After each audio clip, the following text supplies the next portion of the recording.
My precious. Welcome back, everybody. Welcome back to Phil's Recap and Review. This is going to be for Better Call Saul, Season 4, Episode 7, Something Stupid, which could be the subtitle of my entire podcast. But welcome back, everybody, to the Better Call Saul Recap and Review. We're excited to talk about this episode, the 7th episode this season. We only have 8, 9, and 10 left. I can't believe this season's almost over. And then AMC's newest show called The Walking Dead starts, that Joe and I are going to talk about. The Walking Dead. The Walking Dead. But no, we're back. I didn't want to bum this out at the beginning, but they are announcing the date of the return of that. But we're not going to talk about that quite yet. We're going to get into Better Call Saul here, and another great episode. And let me not jump on the lead. We have with us tonight Joe Dirty Locks. How's it going, Joe? It goes wonderfully. How you doing? I'm doing great. It's good to have you back. It's good to be talking about this episode of Better Call Saul. Let me scroll this down, destroy my windows. There we go. Here I am. Holy shit. And if people that are watching the video stream can see, I have a very bare and empty room. It's almost as bare as my face. We're getting ready to move here pretty soon in the next month. So this is one of the last podcasts. These Better Call Saul podcasts will be some of the last podcasts in this particular studio. And it's really awesome to be able to talk about the show. Joe hadn't seen a couple of episodes. He just tuned into this week's again. And what's really awesome about Better Call Saul in this episode in particular, at the beginning when we go over a 10-month period of time, it pretty much tells you everything you need to know. It sums up the whole season pretty well. But Joe, what'd you feel about this episode tonight? More the same, or are you feeling underwhelmed so far this season? What's your feel of Better Call Saul? Because I don't get to talk to you every week about this. So I unfortunately have been working a lot of Monday nights, so I haven't been able to watch it. It hasn't seemed as though I've been interested in watching it, but I am. And then over the last 2 weeks, I ditched my whole cable and had to do, new streaming services and trying all this shit. And it's been chaos here. So I am still extremely interested in this show. I still love it completely. I still think it's one of the best shows on television. Pretty much, that's something up, right? Can't say too much more than that without gushing into it. Showrunner penis and. Yeah. We're double dicking the show. I mean, there's only so much, and I agree with you, Joe. Essentially, there's only so much praise that we can throw upon this show before it just gets repetitive of us laying down and licking the labias and sucking the balls of Better Call Saul. But I'm perfectly okay with doing this simply because I do feel spoiled, but throughout the season, it is a repetition. I'm looking at it to try to be critical of it in certain moments. There's certain moments here and there in some episodes this season, but this show is on a really good rhythm. I'm very interested in the Breaking Bad stuff and leading into that and how that's all getting together. Mike has been tremendously interesting this season. He seems a lot more like Breaking Bad Mike. He's turning more into that character, being even more careful around the edges. That's one of the things about this show. It's Better Call Saul. It's the prequel. It's about Saul. It's about so much more. It's the prequel to Breaking Bad. It's about building the universe as presented to us in the very beginning of Breaking Bad. How did all the players get to where they are aside from our main family, right? Yeah. From Breaking Bad. And that's the brilliance in this show. Yeah, and the brilliance of this show is that they're able to pull that off, to me, because so many other shows have tried to do this, or movies have tried to do this, and we continuously discuss this every week here, but it constantly surprises me, especially when we see so many more prequels and stuff, or sequels to series that were good before on FX Mayans, which I know a lot of people are feeling. I'm not necessarily feeling it, but it's, again, a continuation to that same universe, so it's making a completely different audience. So with Better Call Saul, what it does so amazingly is it's able to keep the hook in most Breaking Bad fans, especially as the series goes on, and if you spend the time and put the effort into it. And it also creates its own identity that is unique and on par with the parent program. It's really freaking awesome. Yeah. And hey, we got the live motherfucking chat here tonight. We got Jason Voorhees, Chris, IC Fury, and Paul Q in the chat right now, and I'm sure we'll get some more folks in and out throughout the night. And also, if you want to call in and leave your thoughts, you can do that at 781-990-8509. Again, that's 781-990-8509. You can also text that line, or you can message me on Skype at I Got Issues Man if you do not want to call in a phone number. if you'd rather do it clandestinely, or do it from another country and don't have to pay ridiculous costs just to say hello. Hey Phil, you're a crazy fucking bastard. So I'm waiting for Badger to buy a phone. I'm waiting for some of those crossovers over there. That was pretty cool. I like how they're using Huel. Huel's a big part of this episode, Joe. Did you like seeing Huel again from Breaking Bad? Do you like the expanding of his character a bit? Yeah, he looks so much older though. He does. He does. He didn't age well over the last few years since we've last really seen Huel, but of course I did. Yeah, he looks like he's gained weight and lost weight and gained weight some more and lost weight. So he has like the stretchy big, used to be bigger than he used to. So I mean, I guess we're supposed to think that he gained weight in other times. I like that they're using the actor. I wouldn't want to see them recast it, but it is true. He looks a lot differently. To the point where last week I knew it was Huel, but I was like, wait, is that Huel? He just looks so different. But it's great to see him, and it's great that we get all sorts of crossover from those kinds of moments and characters. We get Gale earlier in the season, which was really a cool little touch.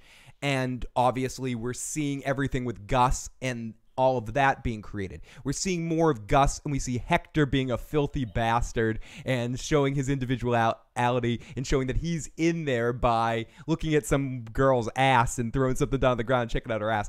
And I think that's cool because Gus sees that and he goes, wait, that means he's in there, so fuck him. I'm going to take the good doctor away and put him in some shitty facility. So is Gus's plan brilliant, or is he getting... I mean, we know the end outcome, but if you were just looking at this without realizing where this leads to, do you think just in general Gus should just kill him and be done with it? Do you think Gus is going too far, Joe?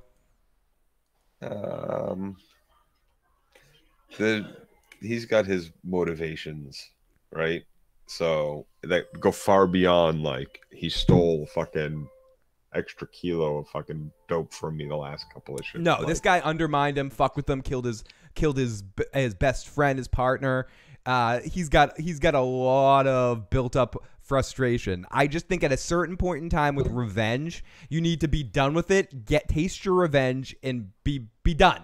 Just go. He hasn't gotten his revenge yet. He could just, I guess, a stroke. No, he could settle and say, I will take this fate of his as my revenge. That's passive. He wants something a little bit more overt. Aggressive. He wants to feel that he has partaken in the revenge process. And he wants him to go to the pit of despair and be truly tortured for a long time. Turn that shit up to 11. Yep. Oh, holy shit. We got the Dwarf Burger Swamp Beard, a.k.a. the Dwark Burger, in the live chat right now, Joe. We got Double D Dworkin in the chat. Sup. And we got Chris that says, I'm the same way. I hold my breath waiting for any character to be Badger when they turn around. Badger or Skinny Pete or Jesse. Quick note. I don't want to bore Joe too much, but I will say a quick announcement for the Breaking Bad Better Call Saul universe. Jesse Pinkman, Aaron Paul, has been cast for the new season of Westworld. He will be a series regular in season 3 of Westworld. And so his career... I don't even know what that is. Joe doesn't... What's that? I don't see anything right there. I don't see anything. And also, the woman who played the I think I might have talked about this before, but the woman who played the woman from Mesa Verde... She is one of the voices in Mass Effect 1 and 2, or 2 and 3. I forget which one. She's one of the crewmates. I heard her talking about that. And there's a bunch of video game voice actors on Better Call Saul. It's interesting that they've been cast. Where you got Trevor, and you got Nacho, who's also in a lot of video games and stuff too. So it's an interesting parallel, and I want to say a couple of other people as well. So it's interesting that they're very open and very cool with casting voice actors. And we get speaking of people that should be voice actors in video games, we got the Madman Marks. Yeah, bitch. Great to see you, buddy. Jay says, I would want that too for my revenge. I want the person to suffer, not just fucking die. Fair enough, Jay. And I think Gus gets what he wants, but ultimately it does cost him his life. He should have just and I guess it's easy for me to play Monday morning kill quarterback, Monday morning assassin here, because I can say, oh, it ended up that cost him his death in the long run, and Walter found his in through that sort of greedy revenge. But that's being results oriented. If I really think about it and someone fucked me over in the way that Hector fucked me over and I had this one up on him, I'd probably smile and dance. Yeah, but also if Hector had been killed at this point, Hector wouldn't have been there to fuck with the Breaking Bad story, which would have maybe kept Gus alive as well. Yeah, ding, ding, ding, ding, ding, ding, ding, ding, ding, ding, ding, ding, ding, ding. How long do we see him get the bell by the end of the season, Joe? Is it going to be like this?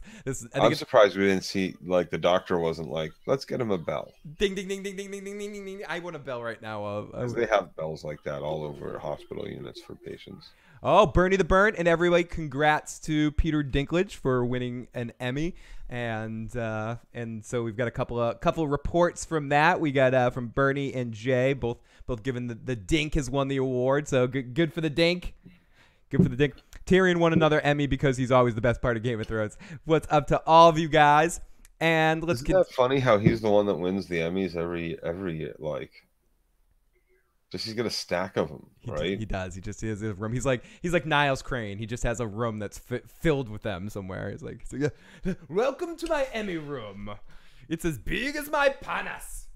So Hector's the ass man. Hector's a total ass man. He's and I love how blatantly obvious he is, and that is a good sign. And it's interesting to know that at this level, having some personal connection with people that have had strokes and stuff, with my mom, knowing that he could have been retrained, like the doctor is very hopeful that they got to him soon enough and he's getting the best care and he's going through physical therapy, that he can form another life, be a different person.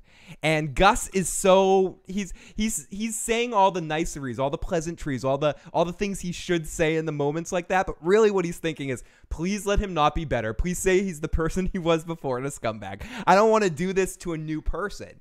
And I think some part of Gus is thinking that if he's already gone, if this is some new person that's being birthed, that's like a nicer, sweeter person that's changed.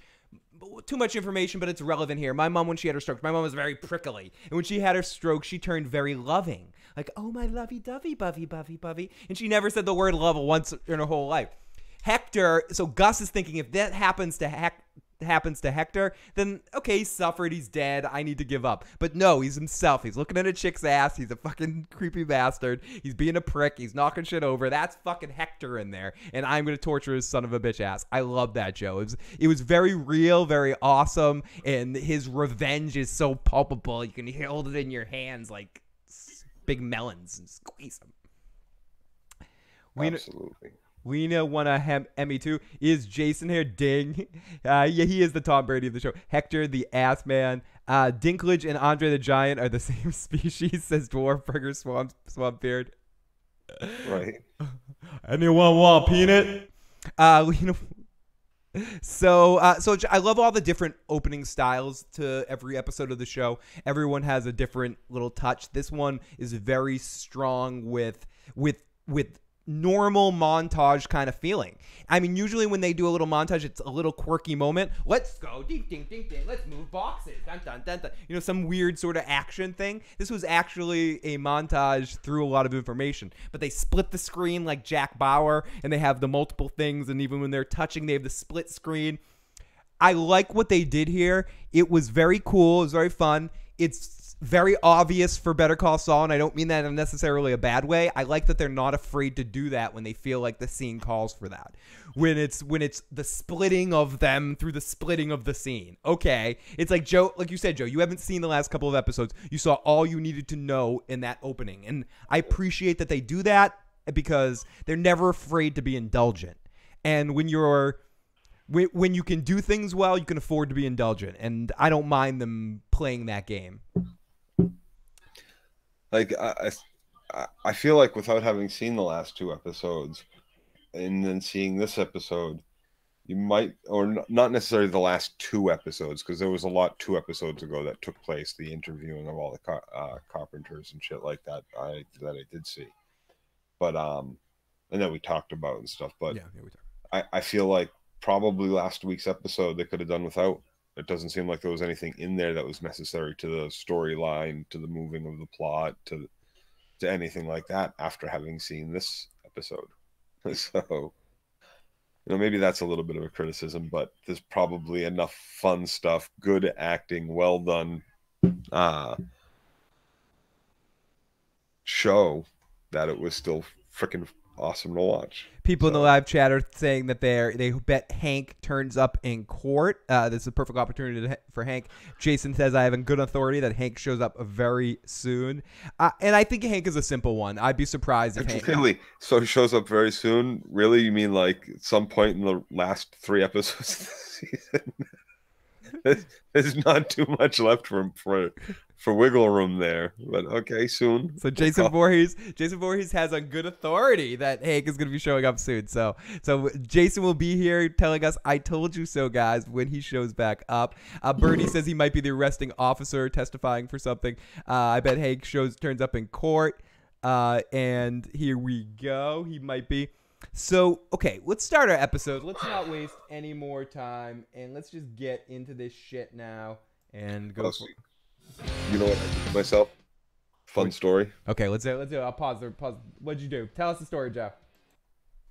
I went to crack my knuckle, and I accidentally dislocated my whole thumb. It's all swollen. Fucking hurts. Dwarf Burger says, what authority sources? National Enquirer? I want to know. Inquiring minds want to know. Did my bluntness hit you on the head like a machete? Says Jason Voorhees. He wants to know. Yes, he knows Hank is showing up. Jay has said, is Better Call Saul set in the same place as Breaking Bad, or does Saul move? Is the Better Call Saul... Same place. Yeah, I think it's the same place. I think they shoot in the same place, same area. And in fact... I talked about this before, but the set a couple weeks ago that when we saw Saul Goodman, when we saw the fast forward of Saul Goodman, I don't know if you saw that, Joe. Oh no, I think you did. That was the last thing that you saw. When we see the fast forward of Saul Goodman, that was the actual Better Call Saul set used on Breaking Bad.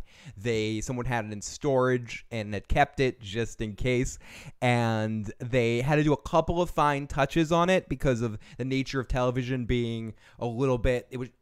That scene was shot on film, but with high definition televisions, everything going, they couldn't get away with some dummy text on books, so they had to digitally change a couple things and put real text in spots where on Breaking Bad it was dummy text. People don't know what dummy text is. It's when you look in magazines and books in some early movies, if you looked at it, it would look like jibber jabber. It would just look like random scribblings because it doesn't matter because you can't really make out the writing on film, so why bother to fill in a book with actual words and fake shit if you have to write a letter or you have to do any form of text. You can't use somebody else's work in case somebody accidentally can read it. Exactly. So you just use jibber jabber bullshit or dummy text. And you can't get away with that as much in television now because of high definition 4K and 8K and 1000K. And it's like the bit war all over again, like with video games. It's like 8-bit, 16-bit. The Ks, we went from bits to Ks, but whatever.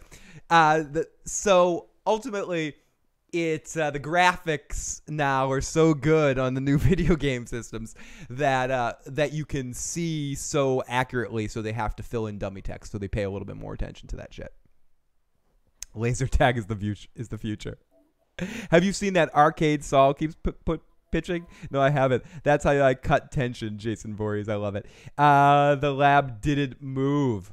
And one more blowing that shit up. I wonder where Mike's going to take all these guys for a fun weekend. He's just going to have Forrest come in.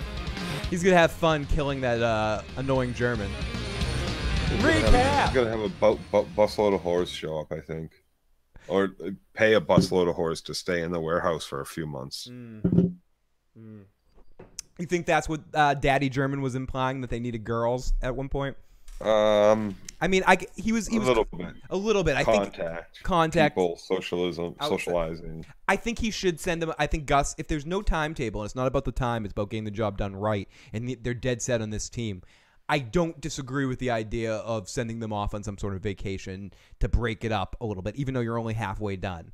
Yeah, I mean, ultimately, at a certain point in time, you have to kind of put the screws to these guys, and Mike's looking at that one guy being the stick in the mud that's causing the tension in the situation, and I do tend to think that the season's that dude's not surviving the season. That dude, Mike's gonna get his kill there with that guy and really ingrain himself to Gus, or at least actively remove that guy from the situation, because it's going to become Kai. Kai is his name. Oh, Game of Thrones wins the Emmy. Congratulations to Game of Thrones. Wins Best Series. Yay! There we go. For that season? Well, we'll talk about that. We'll talk about that later. We'll talk. Are you kidding me? Joe. Wrong show. You want to do a Game of Thrones podcast? Let's do it. That season. Let's do it. Like, it's still, you know what? No, absolutely. Because it's still better than everything the fuck else. Yeah, come on, television. dude. What are you comparing it to? Come on. So we start the episode. I don't know. Better Call Saul probably should have won it. How about that? Okay, we open it up to a cold open where we're in the bathroom, and it seems like we're in Spaceballs, where we get a cool split screen effect with two mirrors, and so much is unsaid, so much tension from both directions. They're both spitting. It's split screen for a while, and they have the very the real problem is the German who plays the one that knocked down the tower. Absolutely. Yeah. They crowd the stage. What a fix. Dwarf Burger says Game of Thrones wins. It's a fucking fix. Oh my god, stop everything. Worf is gone. Tim Gersh, yes, it's true. I mentioned that at the beginning of the show. My little mom's basement is broken up right now, and I am moving in the next 2 months. This is these last couple of shows will be some of the last in the studio, so we will be in a new area pretty soon, Tim, and Worf will be back. He will be back. He's not gone forever. That Klingon bastard cannot get off my shoulder. The wheel is gone too. It will be back. No, shut the fuck. The wheel is gone. What? Why is the wheel gone? Everything is gone. Everything is hiding in boxes. The wheel will be back. The wheel will be back soon. I will run downstairs and spin the wheel if we get a super chat donation. Someone donating super chat just to make that motherfucker run downstairs. Yeah, just to see me run down the. Just to see him run downstairs. Because I have to do it. Okay, so we have a really cool song that plays during this section.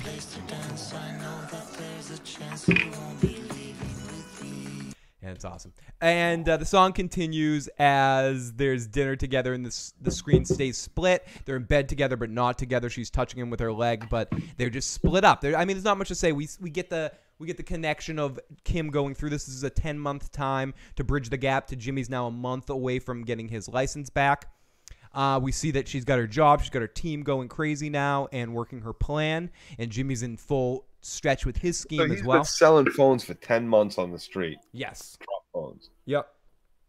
Because the street is such a better place to sell them, if that's your angle of privacy, than the storefront. Is he getting a deal? Is he ordering like through the manufacturer? See, that's where you miss out not seeing a couple of episodes. Yes, he started doing it at the store, and he realized it wasn't quite as profitable doing it under the house of the store, and he didn't want to attract too much attention to himself from like having like a big sign on the store that says "Bad guys come here." So he wanted to be a little bit more proactive about it, and he orders through the wholesaler himself and pays out of pocket and buys them right away and then sells them at a up with his brother's $5,000. Yeah, maybe he I hope he used Chuck's $5,000. Phil, when you move, will you be closer or further from Joe? About the same, maybe a little further? Further. A little further from Joe. So, this again continues, but they're not touching. More Mesa Verde's locations open up as her team's working. She gets more trophies. She's doing more pro bono. She's having fun. Her team's working, and she's doing her shit. And he has some fish and is getting pissed off. The music stops, but the split screen keeps going, and Jimmy's feeling it. You can see Jimmy getting pissed as he's realizing more and more that he's losing her. And the light fades out on Kim's side. Again, this is very theatrical, like a theater show kind of stuff going on here. It's just a great montage in showing how the couple's splitting up, which ultimately becomes the theme of this entire episode or in this season just in general. If last season was about Chuck, the end of the Chuck storyline and Jimmy and Chuck's relationship coming to a head and Jimmy driving Chuck into a place where he just is giving up and being like, end game, I'm done, I can't do this, and making himself thinking he's he's screwed up, and what Howard did and the whole combination leads to Chuck's demise.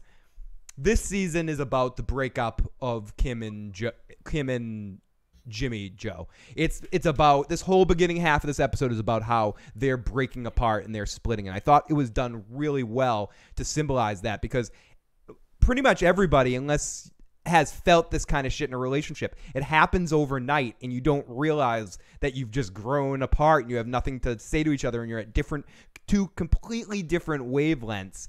And I thought it was depicted really well here in that montage about how they were just growing apart. And I know I felt that at points and times in my life, and I bet you have as well, right?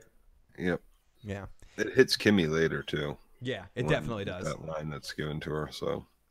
And you can see it all over her face during the party when she's done. She is done. It's all over but the screaming. It's all over and Jimmy knows it's done. She knows it's done. They're masking it like, I don't want to work with this guy in a work environment, but they both know this relationship is over. It's just they're going through the death walk of it. They're at that point where everything Jimmy's doing is pissing her off a little bit.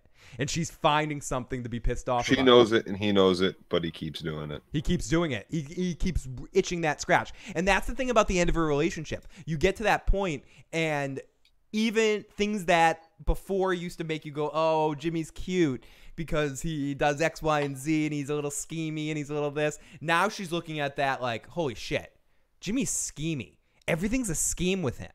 Everything. He's trying to rope me back into his shit again.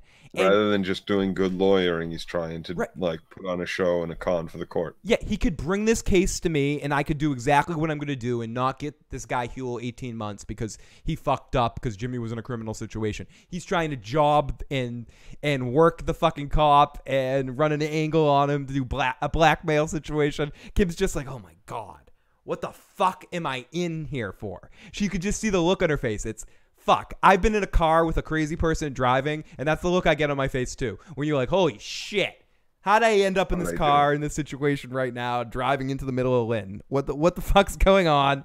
Get me out of this car.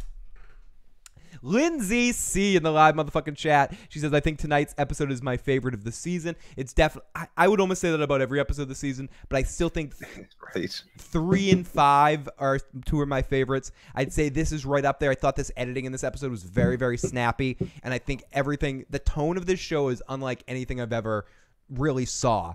It's not quite funny, but it's not quite serious too. It takes itself very serious. That's not what I mean, but the show is slow and funny, but it's quick too at times. The way it cuts scenes, the way it's simultaneously, it's definitely a slow burn kind of show. I'm not delusional, and these things build up on you. It's a slow watch, but it manages to fit some quick comedic moments in with these little slick montages, or with Odenkirk just riffing out like at the party. Like, you have a slow moving episode, and then you put Bob Odenkirk at a party doing drunk Bob Odenkirk and just jumping around being like, hey everybody, whoa, whoa, whoa, and just going crazy. And it just adds so much comedy and energy to the show and pushes you through. And that's the thing that this show has that Breaking Bad didn't.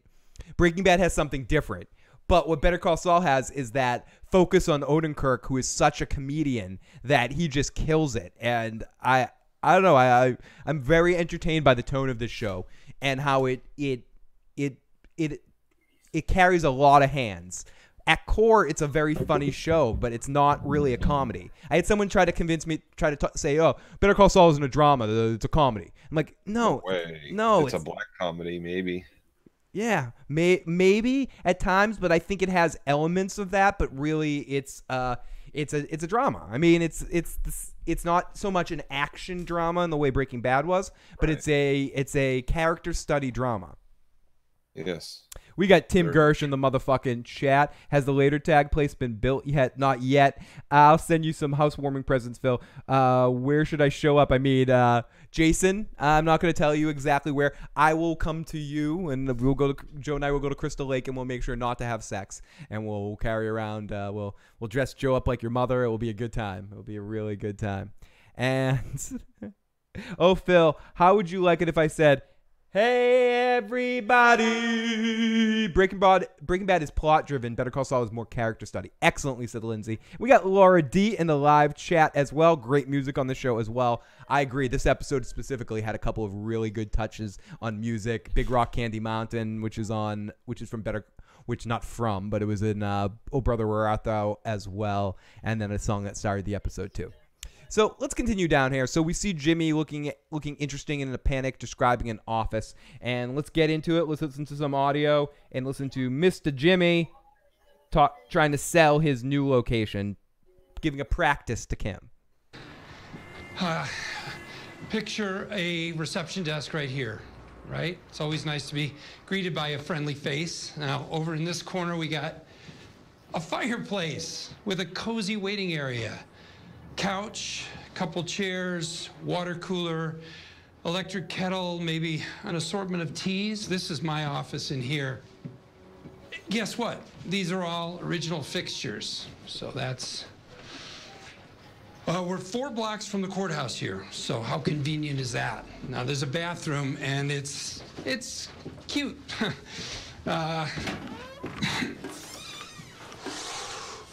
We're going to get that cleaned out. Hey, everybody here in the live chat. Sam, great to see you. Lindsay, Laura, great to see all of you guys. Breaking Bad is plot-driven, as we were talking about before. And a couple more announcements that, for one more time, congratulations to Game of Thrones for winning Outstanding Drama this year. And Sam's watching the Emmys. We were going to watch the Emmys, but usually doesn't it air on Sundays? I don't know. Maybe I'm wrong, but it's always on Monday. All those award shows on Monday. I always thought they were Sundays. Whatever. Let's continue. The shower in there when you're buried in Discovery late at night. This is for the partner corner office. Lots of natural light, and that's great for your circadian rhythms. Cherry blossoms, that's nice. And Joe, just for your... Oh, no, we got to do a different show about this because we're going to go off in a different side conversation here. Lindsay, or do it at the end. Lindsay C in the live chat, if you want to look at the chat, has a similar perspective that you had earlier, Joe, about that announcement. So, Lindsay C... See, Lindsay, I agree. Like, of all the seasons, I think it's probably one of the weaker seasons, especially how they did a lot of things. And there are other seasons of things that like better, Stranger Things, Better Call Saul. Those are both better. I'm sorry, but this there was even I don't know. Is it like broken down for like in a drama, in an action, or is it just best whatever? Because can an anime win that? Because I would have given it to BoJack. No, Big Mouth. Shut the fuck up, Joe. Cow. Shut the fuck up, Joe. No, sorry. But that being said, it's still better than 98% of all television. Shut the fuck up, Joe. Shut the fuck up, Joe. Sorry, I just wanted an excuse to play that, Joe. It's been too long. It's been too long. So Joe and I will be back to Game of Thrones and why? No. Well, let's get through Better Call Saul, and if we still have time, we'll talk about it at the end. Okay, so we get to see Jimmy looking interesting and in a panic, describing his office to Huel, and Huel is having none of this. Huel's like, "Listen, motherfucker." So no more cell phones? no, but this is what the phones were for. So if you were a lawyer, this would be a great place, right? No. If I was a lawyer,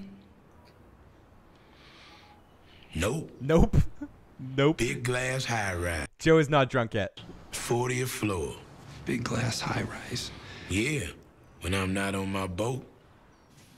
Bueno, Hector.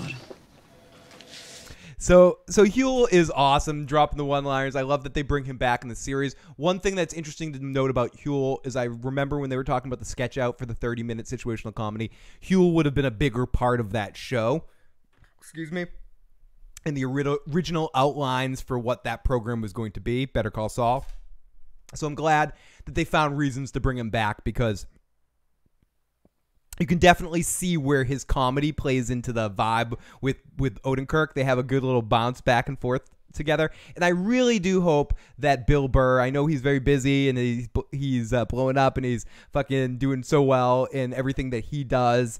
I so hope he does make an appearance. It's a small character, but him and Huel had very great chemistry, and I'd love to see them get back together. I know that his schedule may not allow it, and I know they love him. They talk about him a lot on the podcasts, and I'm pretty sure that if timing was not a factor, Bill Burr would be on the show again, and I hope he is, because he's a hilarious guy, and he was great in that little role. And I like the theme of casting comedians in the Better Call Saul, Breaking Bad universe, and he would fit into the vibe as Saul's. He does F is for Family, right, Bill Burr? Yeah. Oh my God, that's another brilliant show. He's a hilarious dude. Huel is without a doubt one of the best side characters of both shows. He eats up every piece of scenery he has. He's one of those guys, one of those actors that is taking a little bit part like that and really blowing it up and enjoying every moment. You can see a lot of situational 30-minute comedies or quick camera comedies have characters like that just pop up for a second and have a few amazing funny one-liners. I think of Cheers and Paul, or not Paul, like the really drunk guy. They were both Rhea Perlman's brothers, and they just show up occasionally, like every 10 episodes, with one line and just pull it in, and it'd be like the funniest line in the entire episode.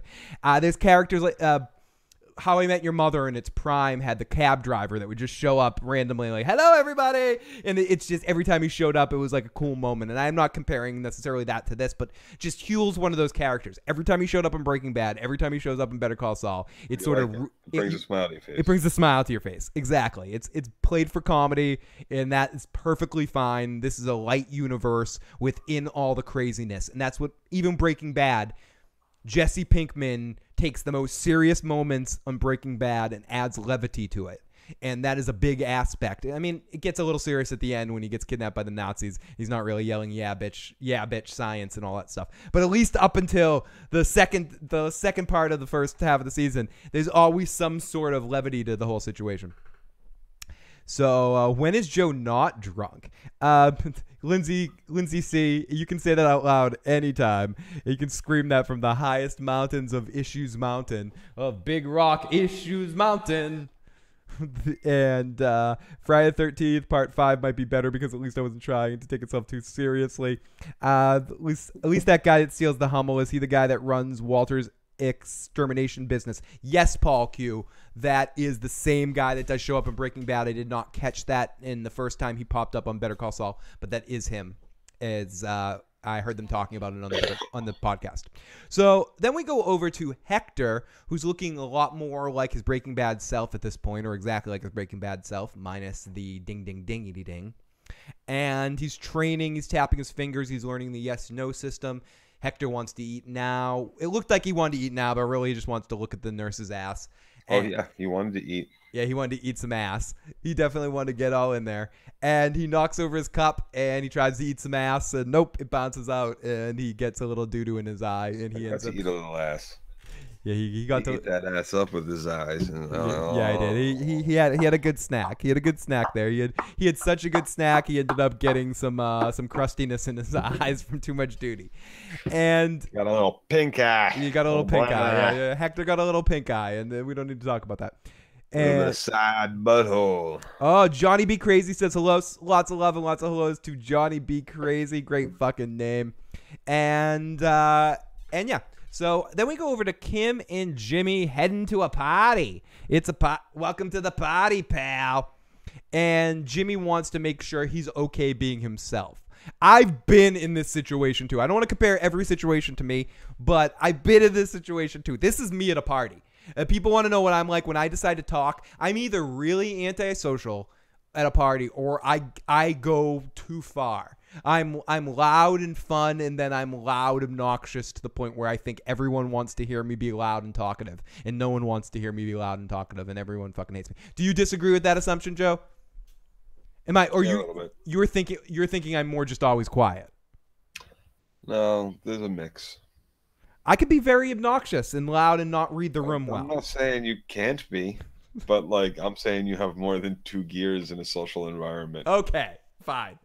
I won't simplify it for the situation. I do have more than 2 gears, but I'm saying when I can get this kind of drunk. I've been this guy at the party when I go somewhere I think I'm okay being me, but really everyone's like he's loud and I obnoxious. was in the toilet on this scene, but I could hear every word. And I'll tell you what, I could hear the looks on Kim's face every time Jimmy opened up his fucking mouth. Okay, is it fair to say that? I just want to add one more caveat to it. Is it fair to say I've been that guy at the poker table before? Of course, yeah, more often than not. More I'd often say than not. that's where you have the 2 gear. Yeah, more often than not, I'm that guy at the poker table. I guess that's a better way of saying it. That I meant more often than not. That's where you're 2 geared. Yeah. You're either very quiet or very like, let's talk. Hey, what's going on, guys? Hey, what's up? And it comes after like he'll be quiet and then he'll order a beer and he'll like literally take one pansy ass sip and then like and then it's like, dude, you can't possibly be drunk. It's a nervous anxiety that it gets out of him. Yeah, it's fun. So anyways, Joe is getting a little excited. He's an ass instead. Yes, Bertie.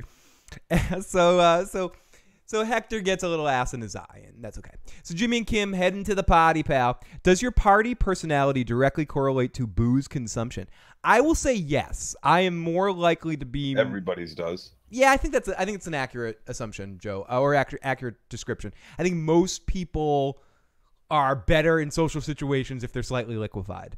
It's not even better or worse. Like It slightly flows liquefy better. some people that we know, Yes. and they become extremely liquefied and are like Yeah, that's a different topic altogether. Okay. crawling around, puking on themselves on sidewalks. Yeah, and, yelling at pit bosses in casinos and shit like that. Yeah. right. Like everybody's personality is directly correlated to booze consumption. Sometimes it highlights great parts, and sometimes it highlights negative parts. All depends on your own personal. Style. Bertie says Kim and Jimmy are a pretty couple. It's missionary every time. I don't even know if they really have sex anymore. It doesn't seem like they do. It doesn't seem like. Or they haven't in really 11 months because it would have been part of the montage. Or I don't know if that was what the leg moment was supposed to be. That's the one moment in 11 months where she decides to have sex because she kind of puts her leg on him. So that was symbolizing that. But I don't think they're close like that right now. That's how they cuddle. The one leg on there. Yeah. Oh, I love it. That the best drunks are happy drunks. I think in general, both Joe and I are happy drunks. I don't think either one of us are snarly mean drunks. We have enough of those in our lives. Yeah, we some of our best friends are snarly mean drunks, but Joe and I are both goofy happy drunks. And anyone who's been around me a little drunk, I'm either drunk, I'm either very goofy happy or quiet and separated. Boring. I forgot to type. Boring couple. Sorry, Bernie. Bernie, I love you, Bernie. After party, finding out that Jimmy was selling burner phones. I'm amazed that Kim kept her cool. She's a keeper. No, she was keeping her cool inside, but really she more every day she's thinking Jimmy's dead to her, or not dead to her. Their relationship's dead to her. How can I get out of this situation? That's the look I keep reading on Kim's face throughout this entire episode. How the fuck do I get out of this situation? I am stuck. Or not I'm stuck, but I already know this is over. When's the right time to say this? To cut the cord here. And I think it's coming soon. It's coming in the next 3 episodes. No, it's coming after this Yule case, I think. As soon as she heard district attorney say what she said about Jimmy, she's way too into appearances to let that not fester. Yeah. To not let that fester. Yeah. I agree. Like it's gonna, and we're gonna listen to all of this in a second here. This is going to sickeningly stick in her craw for a long time. Jason says, I'm the death of a party when I'm half cut. I forgot to type boring couple. And Jason says, I'm a raving lunatic when I'm drunk. Paul says, drunks get drunks off the first drink. Personalities changes, bad sign. Saul Goodman made it to the big leagues of Schlecknick and cokettily. I like that. Laura says, yes, but unfortunately I've seen some nasty drunks in my life and they're not fun at all. I agree. We've seen, Joe and I have too. We don't mean to lighten this up. We both have some close friends that are nasty drunks, and we've dealt in in work environments, and Joe in his job in many of his jobs environments has dealt with crazy people, or in our many years hanging out with bars, dealt with some crazy drunks in our time. So, but we've been lucky. We're each other's shit buddies in situations like that. Oh yes, absolutely.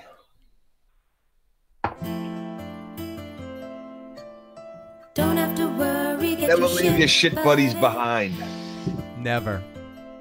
So, Jim and Kimmy are shit buddies at this particular party, but Kim tells Jimmy he can be himself, but she doesn't really mean this. And and let's go after the party. Let's yada yada this a little bit. He checks out her office. At first, he's playing the game. He's just running con. Who you want me to talk to? Or Yeah. He's being like completely fake, completely just. Okay, Joe. Con If man. you, And it's- I have a question for you. If you're someone that can't handle real normal social situations, is it better for you to be reserved in those situations or fake it? Isn't faking it better? It's. I don't know, man. I'm not that way. I'm comfortable everywhere. No, and that's true about you. You are very naturally comfortable in any situation. Like you put me in absolutely any situation, like literally any situation, and I'm comfortable. You have zero social anxiety. Right. You could put me in a room full of 1%ers. I'd be fine.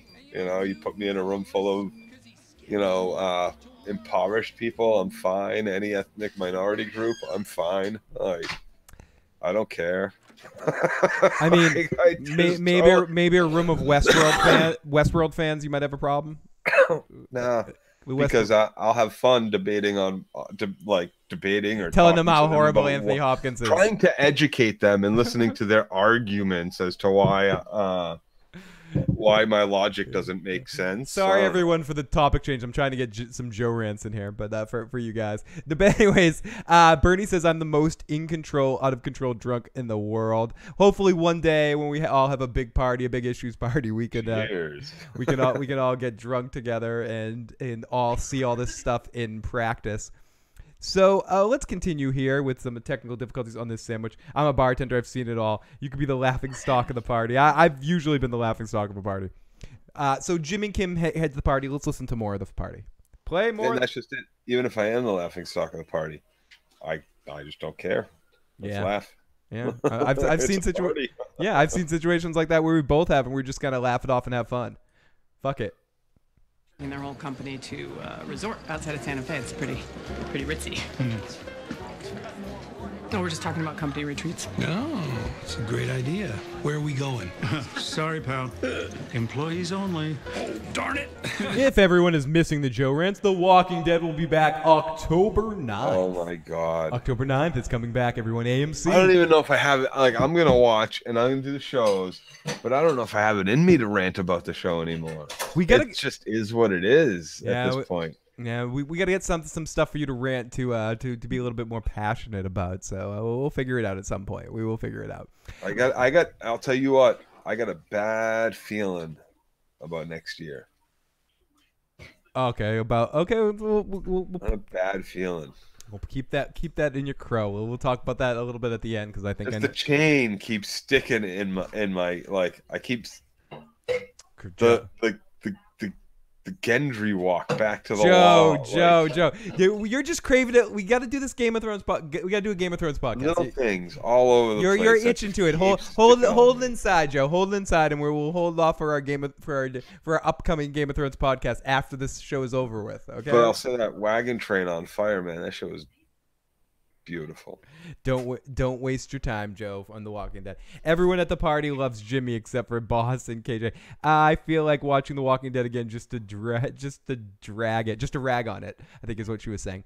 So then we cut over to them. So Jimmy escapes the party and goes into her office and starts measuring out the office to see if it at all measures up to the office that he has for her, and he's realizing I'm fucked here. Kim has too good of a situation. And we get into this whole thing where Jimmy starts to get really drunk and antagonistic. I'm thinking of splurging a little this year. Don't want to be outdone by the competition. word gets out, you're a cheapskate.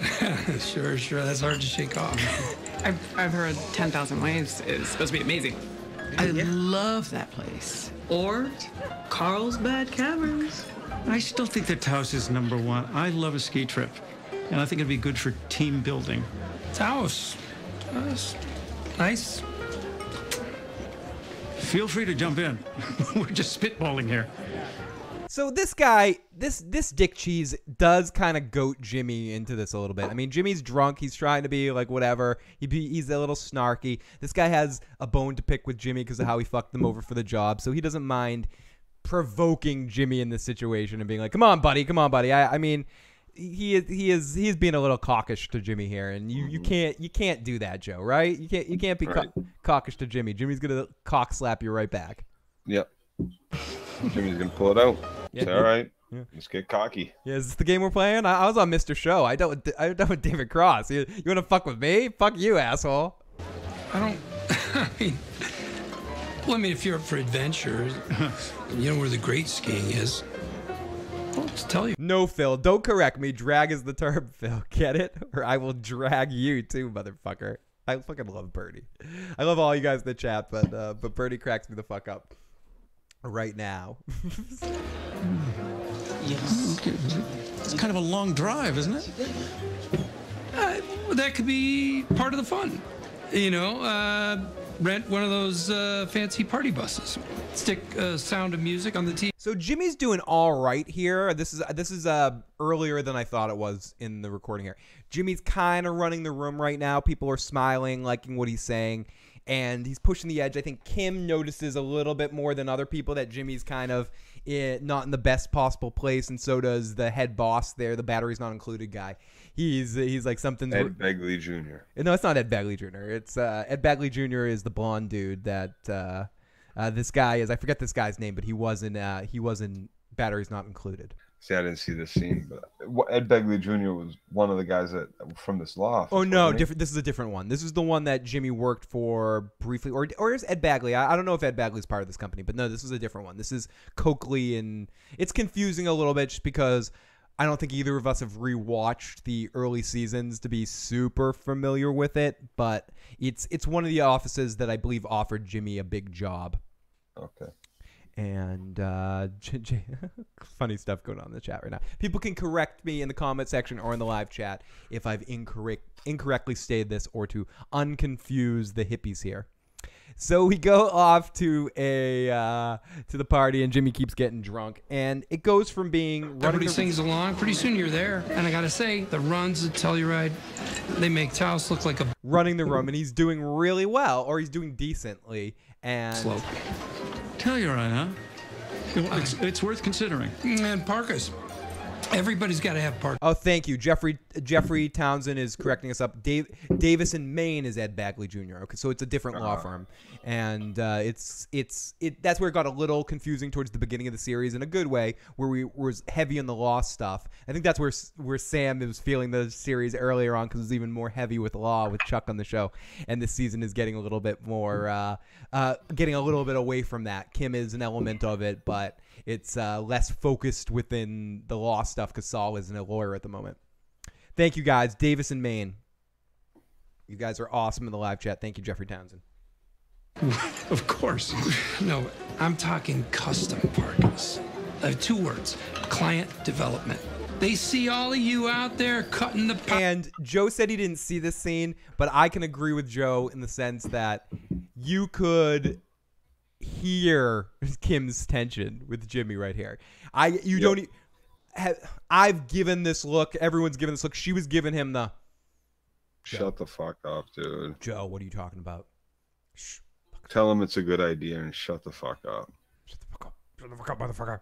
And your matching Schweikert and Coakley Parkas, well, you're going to make an impression. And then it continues, and Jimmy takes it way too far. You're right. 9 hours. Ed is a long time to be sitting. Because he suggests going to Aspen. Bus. Yes, it is. But what's that I hear? I'm a private charter jet. And I'm sorry, I'm very busy right now. I'm transporting 56 distinguished attorneys to their amazing destination, Aspen. Here we come. Come on, Rich. You're going to love it. Ed Bagley Jr. has a lot of really awesome characters. My favorite one, the one that pops up in my mind, is the drummer, the first drummer for Spinal Tap when he blows up. No, that's not my favorite of his, but it's the first one that pops into my mind. St. Elsewhere. Oh, he's great in St. Elsewhere. He's one of those underrated actors that's in so much and always awesome anytime he shows up. He's really fucking great. Katie. Sorry. Oh no. So Jimmy not knowing when to stop, not reading the room. We go out to the car, and it is the most awkward car ride home. Again, I don't want to keep personalizing this, but I'm pretty sure everybody that's ever been in a relationship has been in a car ride like this. I'm not speaking out of every time you get into a fight, there's an awkward moment, there's any problems, and you're sitting in that tense fucking car in the ride home, and one person's just unaware that the other person's giving them tension, or they're both aware that tension's happening, and Jimmy just puts on the music like, yep, okay, let's avoid this, no more. And Kim is just giving him total fuck off vibes through the whole like death stares. We've all felt it. We've all been in this car at a point in time. So now we're back in the warehouse with Mike backing a truck in, and another cool song, some more self-indulgent fun, as it's the song from Oh Brother Where Art Thou, I believe, Big Rock Candy Mountain. And Mike greets the guys, gets them in the back of the truck as they're heading down into the tunnels away from the warehouse living area into basically seeing the path that Walter White goes to get into his tunnel, or gets into his lab, but we see the beginnings of it. And it's a shady little plastic tunnel. The foundation looks shitty, but they seem to have gotten some work done in these 11 months. Not as much as they wanted to get done because they're quoted that it would take less time, but you can see that progress has happened. It's not quite there yet, but progress has happened. So then we come off to some tasty food with Gus and the physical therapist. Making progress on the stroke scale. He started at a 30, and that number is steadily coming down. He's at a 22 right now. And he's made modest improvement in his ataxia, which is loss of body movement. Yes. Oh, Best in Show. He's amazing in Best in Show. In She-Devil, Bob Patchett in She-Devil. She-Devil's a great movie, Lindsay C. I love that movie. Jason, your mom has a temper. I go through a lot of ice to keep her head chilled. Mike is going to get them some rest and relaxation strippers. That's what we're guessing. Strippers, hookers, call girls, and maybe a trip to the casino or something. I don't know. Gus is a master of not saying everything that's on his mind. Hector is back. And I love this too. I love how Gus is so measured in his response to things she says. He doesn't respond the way you would expect a normal character does. He internalizes and says almost opposite to what he's thinking a lot of the times. Well, this all sounds quite positive. But you know the question that I will ask. Is it him? Is it the Hector Salamanca you knew? I think at this point that's almost a philosophical question. What's with yes, Dirty Locks is here tonight as well, Iron Throne. Jeffrey Townsend, so what's the story with Gus and the doctor? I think ultimately the Gus and the doctor, there's no story. He just hired the best doctor to go there and work with her. Johns Hopkins. But the other doctor had said, if you wanted anything to happen with this guy, who was also an advocate of, fuck him and kill him or whatever, you're going to need someone good, someone from Johns Hopkins or something like that. So yep. Gus went out and got Johns Hopkins. That being said, there was some sort of chemistry between him and her in the scene that I could think that someone could read that there was more to that than there was. I don't think there was supposed to be more. Joe's shaking his head. I hear you, Joe. I don't think it was supposed to be in the scene, but I think the actors had really good chemistry. It created a familiarity with each other. Yeah, I think there was I don't think necessarily. I think she said, no, I'm not coming to fucking Arizona. I'm not checking out your little dude. And Gus was like, I'm going to build you the lab and research facility that you want, or a new office building, whatever the fuck it was he says then. So I think there was Like, he bribed her into it. Right, He he got gave- her down there by ill-gotten kind of means, you know. And it's so cool the that relationship. And it's so is cool what that the you feel. subtlety was played in that moment, and you felt that because he did. He gave her a Sicilian message. Not Luca Brazzi sleeps with the fishes. I'll make you an offer you can't refuse. He totally made her an offer she couldn't refuse, and she's like, "It's awesome, it's great." But I thought they had a cool little scene. We got Casey Atheist in the live motherfucking chat. He's building her a clinic. That's a bribe, says Jeffrey Townsend. Till the Coyote makes frenemies with the White Rabbit. Boom, there goes the dynamite. Joseph says, sorry, just finished the episodes. Jumping in the live chat right now. Gus really enjoyed seeing Hector like a captured, wounded animal. Just like a coyote from the last episode, says Joseph. Oh, and then the coyote makes the rabbit go boom, says Jason. And thank you, Ian, for popping on in there. Don't forget to hit the like button and jump and spread this video to anywhere that likes some Better Call Saul action. Welcome to any other friends that are joining or any people from the podcast, the audio cast that are listening this far in it. So, I also see that we have 2 voicemails to play at some point. Joe, should we do our voicemails now or at the end of the recap? No, because I am going to go. Oh, you're going to take a quick run. Okay, so Joe's going to go run in. Yes. Cool. Joe will be right back. And I will do a little bit more recap. I'll go into a little bit of a lightning round till we get Joe back. Speaking of bad car rides, the Subaru commercial where the blind homeless guy says there's no map. He's the only one that can show them how to get to the destination. It's fucking great. Great to see everyone in the chat. Thank you for joining me tonight. Thank you to all of our friends, our Better Call Saul friends that might be popping in here to say hello. The studio looks so empty. It's so sad. Okay, so let me continue. So Gus, get some tasty food in the physical therapist, and let's listen to a little bit more of this shit. I can tell you is that he's more responsive. He's making incremental improvements almost every day. I think if you see the evidence, you'll be very encouraged. No, he doesn't want to hear it. Do you think that was purposeful? So let's get back to this one. Gus looks at the videotape of him and he notices the ass situation. He notices the ass. He sees the shit, the turd burglar in action here, and he sees the ass now. He sees the whole ass situation, and he sees something in there. And she goes, "Do you think that was something? Do you think he did this on purpose?" And Gus doesn't respond to that. He responds in the perfect Gus way.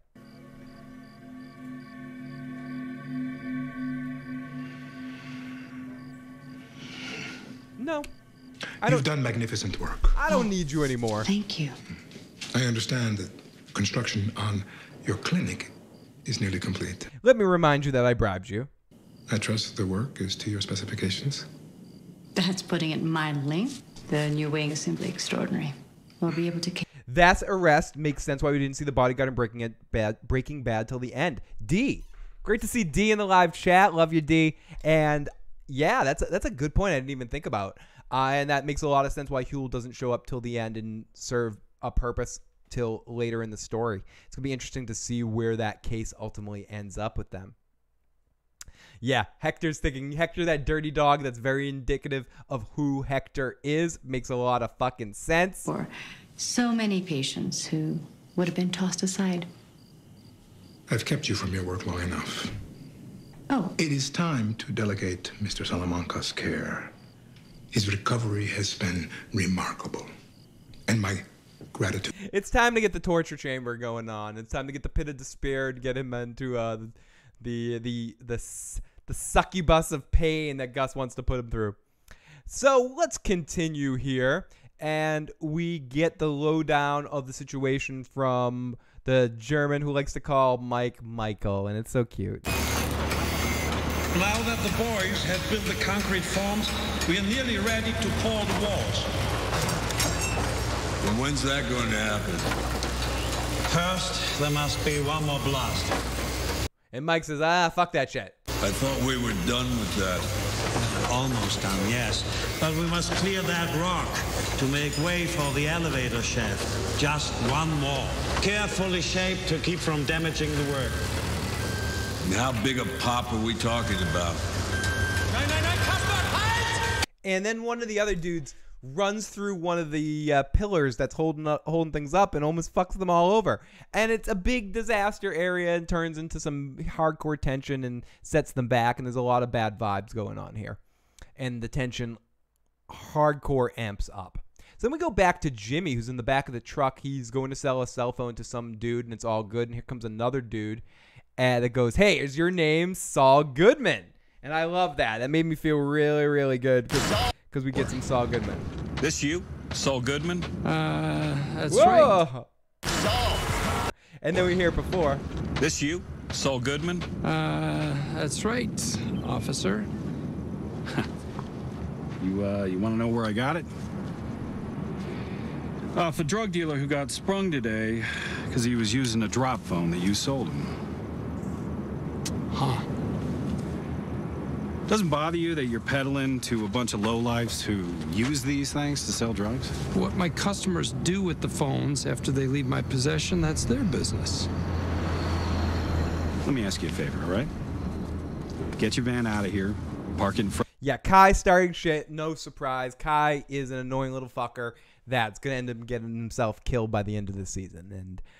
And Big German, I forget what. Does anyone remember what the main German's name is? The guy that is the boss of them. You're not the boss of me. He really should just get Kai the hell out of there. He should make a read on this situation and realize that this guy isn't going to get any better, and Mike is not going to deal with this kid long term. If Mike has to deal with this guy another 6 months or another month or another week, Mike is going to end up taking care of the situation himself. Maybe Kim will have to defend the bodyguard Yule. I think it's going to lead up to that. I think she did get his case, and she's going to go all the way with it because she has a personal stake in it now. Because it's one thing if you rag on Jimmy, if she's feeling some way about Jimmy, hearing someone else say it, it's like, get the fuck out of my life. So she got really personal when the district attorney kind of attacked Jimmy and said he's just some loser ex-attorney, and she's like, wait, no, fuck you. I'm going to shove this case up your ass and beat you because I'm better. So he goes to sell the phone and he continues with the cop. Get your van out of here, park it in front of a grocery store in Corrales, someplace nice, and sell there. I'm sure there's a lot of... Werner, thank you. A lot of soccer moms that can use some phones. I don't know. I think my customer base is right here. Get some new customers. I don't feel the need to. See, I love, again, he is Saul Goodman here. I love how dismissive he is. No, fuck you. I'm going to do what the fuck I want. Screw you. A permit, and I'm collecting sales tax, and this is a legitimate business, right? So anyone who wants to buy a phone from me is free to do so. I'm asking nicely, okay? And I respectfully decline. You're going to go this way, huh? There it is. What's it going to be? What? It's going to be littering or rolling through a stop sign? Hey, how about you plant something in my glove compartment? You know what, pal? Just take it. Vanna. Thank you, Lindsay C. Maybe this is why people need privacy. Maybe this is why they need my phones. Maybe you're the problem. Okay, so as long as you make a buck. So through all of this, Huel starts approaching, and we kind of cut over to Huel's perspective where he has his headphones on and he doesn't hear what's going on. He doesn't hear Jimmy say, no, don't do it. And he sneaks up behind the guy and he hits him over the head, where we find out later with a bag of sandwiches. Not the Joe Dirty Locks and Phil the Issues. Excuse me. I tried to say. Not my kind of sandwiches. Real sandwiches. Ultimately, like he is that dude from Popeye with the sandwiches. He's just got a big bag of, or with hamburgers. He's got a big bag of sandwiches he hit someone over the head with. Today's Star Trek cameo, Undercover Cop equals DS9 Ensign Weldon from When It Rains. Joseph, awesome. I did not pick that up. With my Deep Space Nine thing not in the room right now, it makes me sad. So I feel naked without it. So thank you for the Deep Space Nine reference to keep things going, to bring our Star Trek references in every episode. I thank you, everybody. Thank you, everyone that's joining us tonight, coming in, coming out, wherever you are, or anyone that's checking this out later. Please hit that like button and subscribe button if you're enjoying what you're watching. So here we go, and so Huel knocks out the cop, and then we're off to the cop, and Huel's in the back of the truck, back of the police car. This is all just a mistake. And Jimmy's trying to talk him out of it. Confused, okay? He was just trying to do his job. I hired him for security. He was trying to protect me. You were in plain clothes. He had no idea you were a police officer. Oh, he knew all right. How? I picked him up 3 years ago. Really? Yeah. That's a tough break. Pickpocketing. Super tough break. Jimmy's thinking, what? What's the odds of that? 3 years, that's a long time. I mean, how can you be sure it's the same guy? Seriously. Officer, look, you were right. I was wrong. Were you now? Yes, and you know what else? You will not see me out here selling my phones ever again, right? So just do me a favor. Let's just shake hands, avoid the paperwork, and we just go home. Do you a favor. I was asking you for a favor. Fair enough. I asked you nicely, and you told me to go screw myself. So it's cool how this does spin back on Jimmy. It's fun. So then we go off to the cop who tells him to go screw himself, and Huel is pissed, and he runs away. So we got Joe Dirty Locks, who's back with us right now as he's setting back in. Where are we? So we went to where Jim's hitting me. We're with Jimmy and the cops selling phones and all that sort of shit. Nah, don't make me hit you with a big bag of sandwiches, dude. Dude, isn't that amazing? They hit him with not our fun sandwiches. There was a Coca-Cola in that. Joe, there was a can of Coke in there too. I know you're drunk right now, but can you Garth this for a few seconds while I run and pee? Here you go, everybody. The Joe Dirty Locks Show.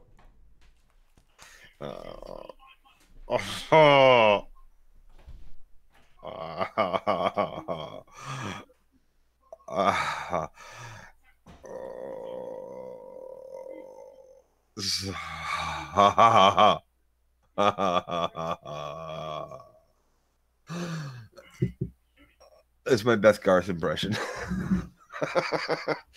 But yeah, so I was reading an interesting article on my technical bathroom trip there. That was pretty cool. Actually, it was talking about how Kim's complicit and not this. Kim is the reason he becomes Saul. I liked what the article had to say. I agreed with it all. I'm not going to get into it. You'll find it on Google somewhere, but it was fun. And I think this week highlighted a lot of those things that he was talking about in that article. But that's something you might want to look up. Look up an article saying Kim's complicit, or Kim is the reason for Jimmy becoming Saul. You missed my whole rundown of my Garth impression there. Wow, Garth impression. I know I'm back, and I probably shouldn't be. I should probably just let Joe take over. The Garth show is on. I ended the Garth show. I actually had something to say. I know you were. I know. I was listening. listening. I was sitting there. I was listening from the bathroom. I can hear you. So Joe, Lindsay's loving Joe. We got From in the live chat. Great to see you. Paul Q says quality entertainment right there. What? There we go. So yeah, the cop ends up arresting Huel, and Huel's pissed. So we go off to the warehouse, and the dude that fucked up is on the couch. The rest are playing games, and Vanna has Mike, and he calls Mike, and every time he says Michael, I think of Halloween. He says Michael, like that dude, the fucking hunter guy. I forget his name. That chases after Michael. You don't want to do this, Michael. Michael, glad that you can join. Wait, sorry. Michael. This was all just a mistake. My friend. Michael, glad that you can join me for my happy hour.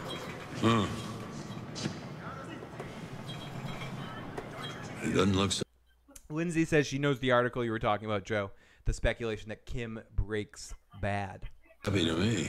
They'll feel better after, how do you say it, Mittagsschläfchen. When in kindergarten, the whole class has a nice little rest. Nap time. Nap time. Good. Now say Mittagsschläfchen. Mittagsschläfchen. Mittagsschläfchen.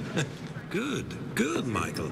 Pilsner oder? That wasn't good. That was horribly pronounced, dude. Horribly. That second word sounded nothing like his second word. Yeah, no. So stop trying to kiss up to the boss. And then Kai comes over there and starts going, this old fucking asshole. No, that wasn't Kai. That was the other guy. Oh, I thought it was Kai that came over and started talking shit. That's the guy that rode over the pole and started the fight. Okay. So whatever. Some guy comes and talks shit, and then Mike turns around and goes, "Can we get rid of Kai because he's really not working?"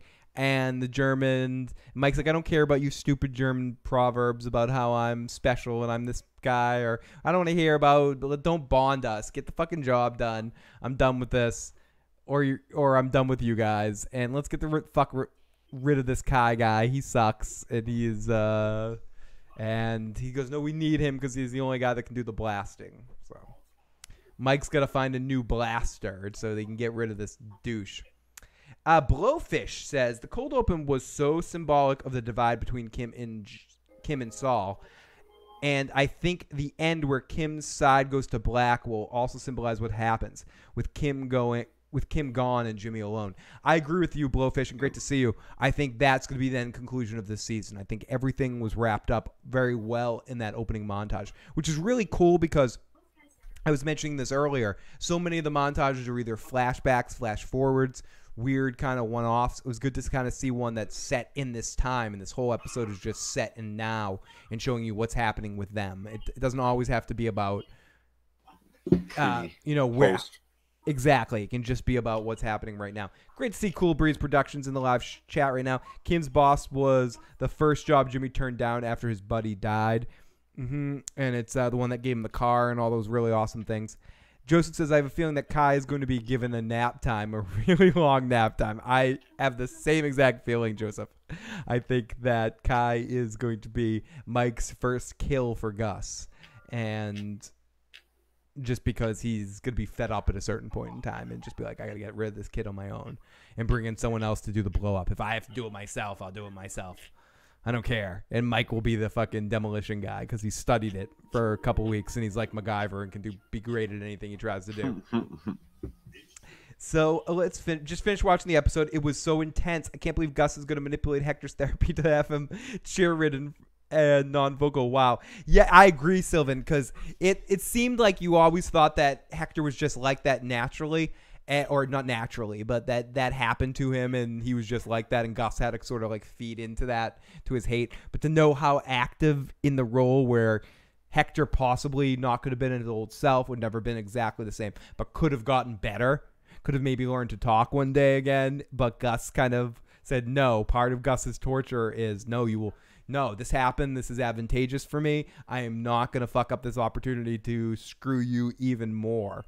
And I was talking about that at the beginning where I don't know how I feel about that, but I think it's because I know the end. And I know that I'm like, oh no, Gus, just because ultimately you look at that whole thing, and this has been talked about before many times from many people. You could look at the whole situation with Walter being the villain. That it's all about like, oh, I wish Gus won because Walt sucks. But I mean, Walter came in. Walter decided, I'm going to take over this business because I can cook. Yep. And then killed gangsters, like local gangsters and local dealers, and slowly took over the narcotics business. Yeah. And acted like shucksy, all fucking, what's his name, Columbo about it. Like, oh shucks, yep. Oh shucks, sorry, did I just luck into murdering you and burning you in acid? Oh shucks, did I murder a kid? Or did I try to murder a kid? No, I didn't. He was a controlled substance. He knew how much to give the kid. Whatever. Did I just let Jesse's fiance die or girlfriend die? Fuck. Hannibal O'Neill, great to see you in the live motherfucking chat, buddy. Mike is forced to kill all the Germans in the end. I think so too. I keep saying just Kai, but I do think this is. Well, no, they do such a great job at hiding this place. Like none of them have seen the outside of the building. They shuffle from one warehouse to the next place where they do the work. None of them go outside. I'm not even sure they know what state they're in. They probably flew them into like, Jersey and then drove them to Arizona. You don't think Gus is going to want to be better safe than sorry with all of this and say, fuck it anyways, I'm just going to cover all my bases and kill these guys too? No, that's not Gus. That's not Gus. Yeah, it's not personal with him. He feels that all the necessary precautions were taken, and he's got the video cameras outside the warehouse that they're staying in, and nobody's gone outside, and the videos and cameras inside the warehouse that they're staying in, and nobody's using a phone or texting. Nobody sees the sunlight at all. They get put into the back of a truck from inside the warehouse, and they get dropped off inside a warehouse from the back of the truck. Like, I really feel he's used a contractor from a different country. All the contractors he brought in were foreign, right? So I think he's taken all the necessary precautions. There's no need to kill any of these. If he kills them, they go missing. Then you have, 20 people in Germany saying, we have family members that went there to do a job and they never came home. That's too much attention. I tend to agree with, and I hear what you're saying, Joe, and you're probably right.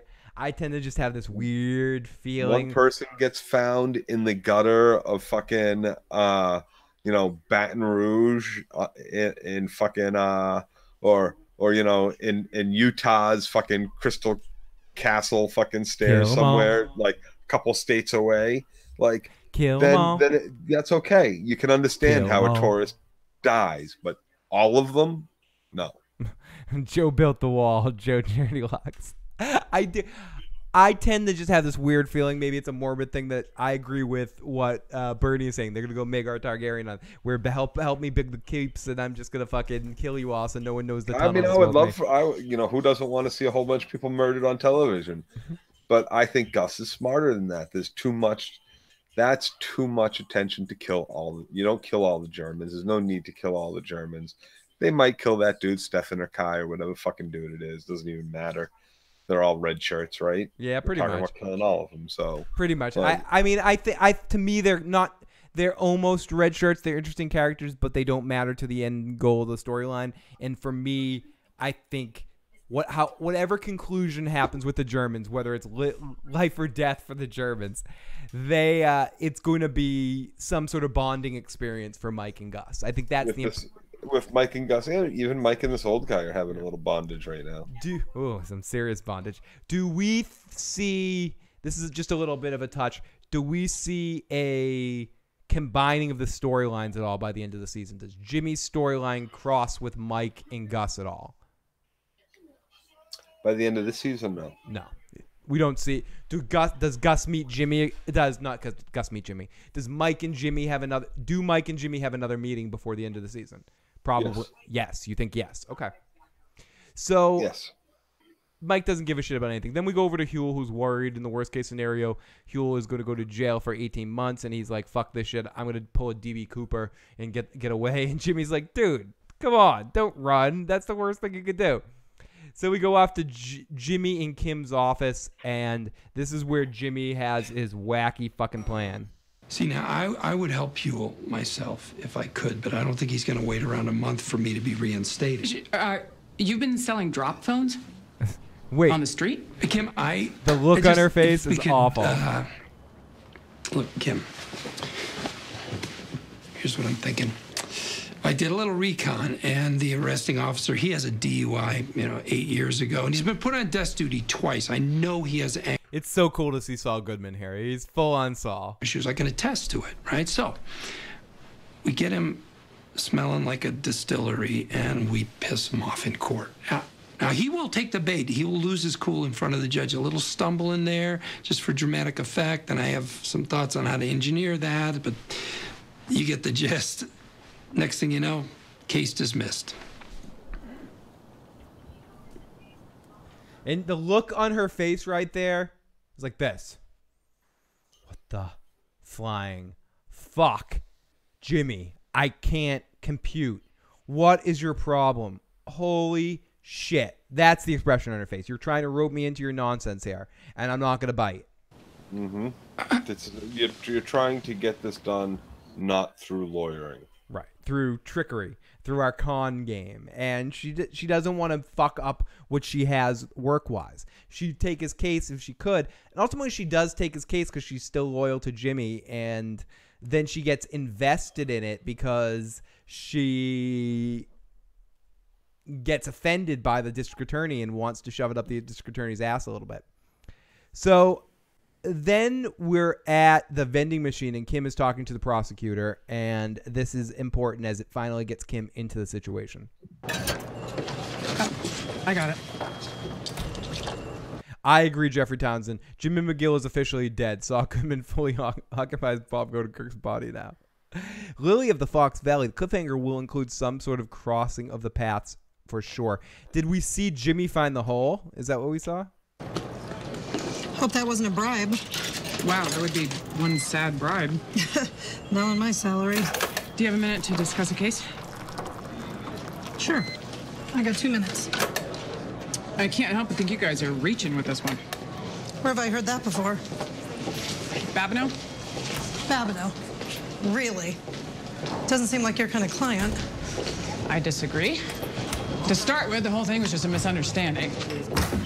Pickpocket with a rap sheet attacks a cop in broad daylight. It's just interesting to listen to this. And I want to listen to this whole situation because it's very subtle. But at first in here, she doesn't really care. She's not really trying. It's almost they pull on Superman's cape here, where she rags on Jimmy. And again, I mentioned this earlier, and it's so true in life. You can talk shit about your significant other or the people, your best friend. But if someone else does it, fuck you. Fuck you. Fuck your fucking ass. Fuck you right in your balls. Like, no one's going to talk shit about Joe but me. Fuck that. You know, no one's going to talk shit about me but Joe, you know, or any of our other friends when it really comes down to it. And it's very much that, I think. It's just on instinct, on her loyalty of years to Jimmy. But I think this is going to wear off over time once she has time to think about what she's doing. That's a misunderstanding. What was that? Prideful one-upsmanship. Yep. I would not call it an attack. And realistically, we should be talking misdemeanor. It's battery on a PO. That's 18 months plus a year. Bitch time. I know what you're asking for. It's excessive. He has a prior. The same officer arrested him 3 years ago, but Babineau didn't recognize him. He didn't even know he was a cop. The guy drove an unmarked car. He was in plain clothes. He had his back turned. I'm sorry, I don't buy it. Suzanne, I did my homework. You had 5 other cases where civilians were accused of physical force against police officers, and not once were the defendants given anything close to this kind of jail time. They weren't repeat offenders. It did, Lindsay. It looked like she was going to go full on, like, beat the shit out of her, like, cold cocker right there in that moment. I felt that as well. Joe, did you feel that? Especially because of the look that bitch gave her. Yeah. Yeah. She gave her total bad Stevie lunch Murphy? face. Daniel Murphy was homeless. He was off his He meds. headbutted a police officer. He gave him a concussion. 5 months. I don't know. Suspended. I think she's gonna. Stevie Carp. She goes 5 to the months. Staples store, right? I don't know. Finish. Oh, no, that's fine. No jail time. I just 2 want to months try to probation. get to the, you can talk over. I just want to try to get to the part where she rags on Jimmy. Oh, here he is. Here he goes. This is unequal justice. In this case, the officer was not injured at all. He was hit with a bag of sandwiches. How can you justify giving Babineau 18 months? Plus a year. He has no Those other history of names violence. There is no negotiation here, Kim. If you're listening on radio. And honestly, I don't understand why you want anything to do with this. On one side, I've got a decorated police officer doing his job. On the other, you have a professional thief who threw him to the ground. And our only witness is a scumbag, disbarred lawyer who peddles drop phones to criminals. The look Kim gets on her face now. I'm going to fuck this woman to the wall. Pedals, cell phones.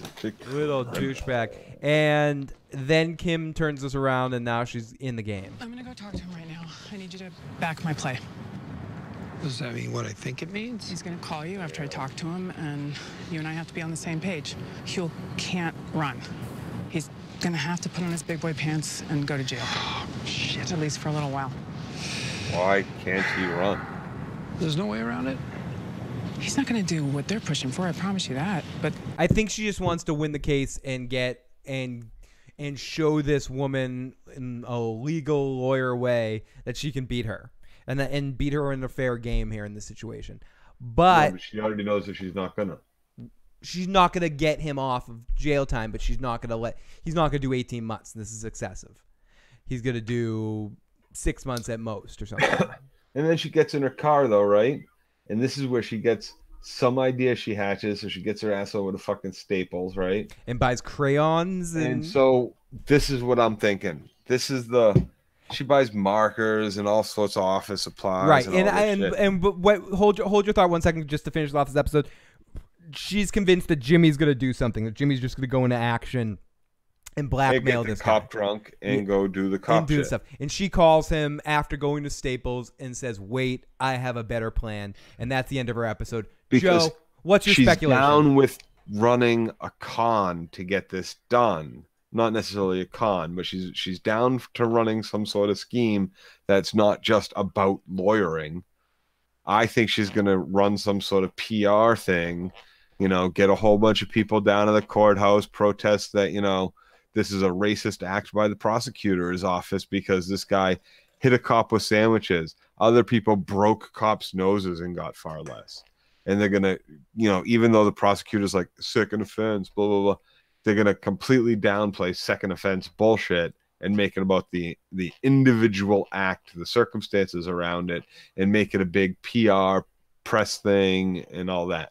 That's my idea, but it's definitely she's going to be running some sort of con. Interesting. Jeffrey Townsend says, whatever Kim's plan is will be the final act of their relationship. Hugh's lives matter. I want to get hit with a bag of sandwiches, says Bernie. Blowfish says, this show is such expertly crafted to build some crazy shit going on. Like, I'm so invested in the prospects of where all these stories go. From Jimmy and Kim to what happens with Jean, I want to know. Why'd she buy the school supplies, though? What's to that? Make the poster board stuff, to make the signs, to get, you know, because you're going to need a lot of people and a lot of signs. So yeah, that glue's like for signs. Because people aren't going to go make their own signs. They want to do as little as possible. They'll be lucky if you get people to show up. And show up with signs? No, but if you show up, I'll give you a sign. Joseph's on your side, Joe, in the live chat. I agree with Dirty Locks, and I love how he spelled locks with like the food locks, Dirty Locks. I love that. I love that. That's how I'm gonna spell your name from now on. Dirty Locks. Don't tell me Better Call Saul. So let's play a couple of voicemails right now, and we got a couple of voicemails, and yeah, we got a couple from Big J. So let's. No, I don't think necessarily, Jeffrey. I don't think it necessarily. It might get political, but not necessarily in like a. It's a big political message for us. It's going to get political wrapped in this kind of scam. So Jimmy's option was fuck over a hardworking cop that might be clean, that might, you know, which doesn't sit well with a lot of fans in America. People like cops. Not everybody hates a cop, right? So. Obviously, Kim doesn't hate a cop. So I think it's going to be wrapped up. We're going to get a little political message, but not necessarily a political message that the show is trying to put across or trying to make us, you know, change our minds about anything. I think it's just going to be there to drive this Jimmy going into Saul. Kim allowing for non-lawyering to get the job done, a Jimmy move, but not a scumbag Jimmy move, right? More using the law to her advantage, which is going to show how different both of their perspectives are and be the last nail in the coffin. I do agree that this is whatever this is going to lead to. I don't expect Kim and Jimmy to be together in the final season. Right. So let's listen to a couple of voicemails we have from Big fucking J, Joe. Yes. Hey, Phil, Big J here. I felt like this episode was a little boring. Good acting, you know. They kind of took a step back, I think, since a few episodes back with all the, you know, the killing and shit. Now it's just, you know, obviously it's on a slow pace, but you know, he's finally Saul Goodman, sort of, and I hear you, Jay. Like, they definitely peaked in the beginning, in the middle part of the season with some of the action stuff, and kind of changed the game of the show with some of the Nacho storyline. And I'm excited to see that Nacho's coming back for these final few episodes, because he was a very important part of the beginning half of the season. If I'm not complaining necessarily, but I will agree with you in the sense that I miss that aspect of the story. I thought Nacho was part of what brought the excitement in the first half of the season. With Chuck gone, he's filling in that role. We talked a little bit about that. Would it be Howard? Would it be Nacho? And how neither one of them have been a huge part of this season. And I think Kim is an excellent character, and it's definitely been Kim's season. But I'm ready for their story to be over. They're broken up. I mean, I know we're watching the death now, but I'm excited to see next season when Kim isn't a factor. And Jimmy's off the leash. Yeah, exactly. I think we're ready to see Jimmy off the leash. I think that's part of why this episode felt that way for you in a way, because it's supposed to feel like you're in the monotony, especially in the Jimmy and Kimmy Jimmy and Kimmy situation, that you're supposed to feel the monotony that they're feeling and the tension and the slow. And that's why you got this little bit of excitement at the end with this back and forth with Kimmy and Jimmy and Ewell's pre-trial shit, or whatever you want to call it. Exactly. These couple scenes, because that kind of got us. Ooh, what's she going to do? Oh, what's Jimmy going to do? They're not on the same page. They're not there. Yeah, totally. But I us up a little bit more. I absolutely hear what you're saying, Big J. So let's play the rest of Jay's message. And Blowfish says Jay's bloodthirsty. Kim's acting's excellent. The whole cast is acting good. Just a little. They're going into the Breaking Bad. Other than them looking old, like we discussed before. It's tying in pretty good though. I'm definitely looking. I want to see some more Gene stuff in the future, man. But me too. They're probably gonna save a lot of that for next season. And I agree with you, pal. Next season's got to be the last, because these people are getting too fucking old, man. You can only pull that off so long. But that's all I really got. I enjoy. I just, even when nothing's happening and it's going slow like this, I just enjoy it because we've been watching it for like 4 years now. I'm a Better Call Saul fan. So, all right, man. I'm gonna hear the rest of your. I love his voice. I love his voice. Yeah, we got a couple more messages from Big J, but I absolutely, and not every episode's gonna click as an exciting thing for every person, and I agree. It's a slow burn. And it's a big payoff at the end, and I love the acting on this show, and but I hear you. It's people are gonna be have different levels of interest to different episodes. A couple of episodes this season. At certain moments, I was, you got to be in the right mindset too to watch these episodes, because it is a slow burn. So we got a couple more messages from Big J to play. So let's check it out. Yeah, Big J here again. One more call real fast. Joe got me pumped up when he took a shot at that tequila, or whatever the fuck it was. It looked like tequila. So, listen, if you guys ever for a drinking party, Big J's coming up there, because I love to get fucked up, brother. Hell yeah. Yeah. But I do all my drinking in the daytime now. We got a world-class casino opening up next summer. At night I got. Yeah, totally. There's a casino opening up very close to where Joe and I live in about a year, and I think that's if we host a issues party type thing, we'll probably do it at that casino. And one of my cousins is going to probably be working there, so maybe he can find an inn and we can get. What was that? Pete? No, C. Craig. Yeah. Dealing. Yeah. So yeah. There will be and Joe. You can, if you ever need to find Joe and I, you can find us at the Ever Casino. But we will be eventually hosting a party, and even if there's 3 people that show up, we'll definitely be having a good time, and also talk about a couple other things when the show ends. And I got to talk to Joe about possibly doing a little traveling this coming summer too, if possible. Tennessee. Yeah, possibly going down to Tennessee. So, but let's finish Jay's message. Put the kids to bed, but yeah. Let me know when it's happy hour up there in Boston, man, or New England, wherever the fuck you guys are. Because Big J's coming up. Party time, man. We'll have a fucking end of the season fucking party, man. I'm definitely gonna make the ride. Let me know. Absolutely, Big J. We'll definitely. Oh yeah, no, and Saul should be ending right around the time or right before, or at least next season. Next season, yeah. It's supposed to open like next October, so. I can't wait. Yeah, so hopefully the timing will be perfect for that.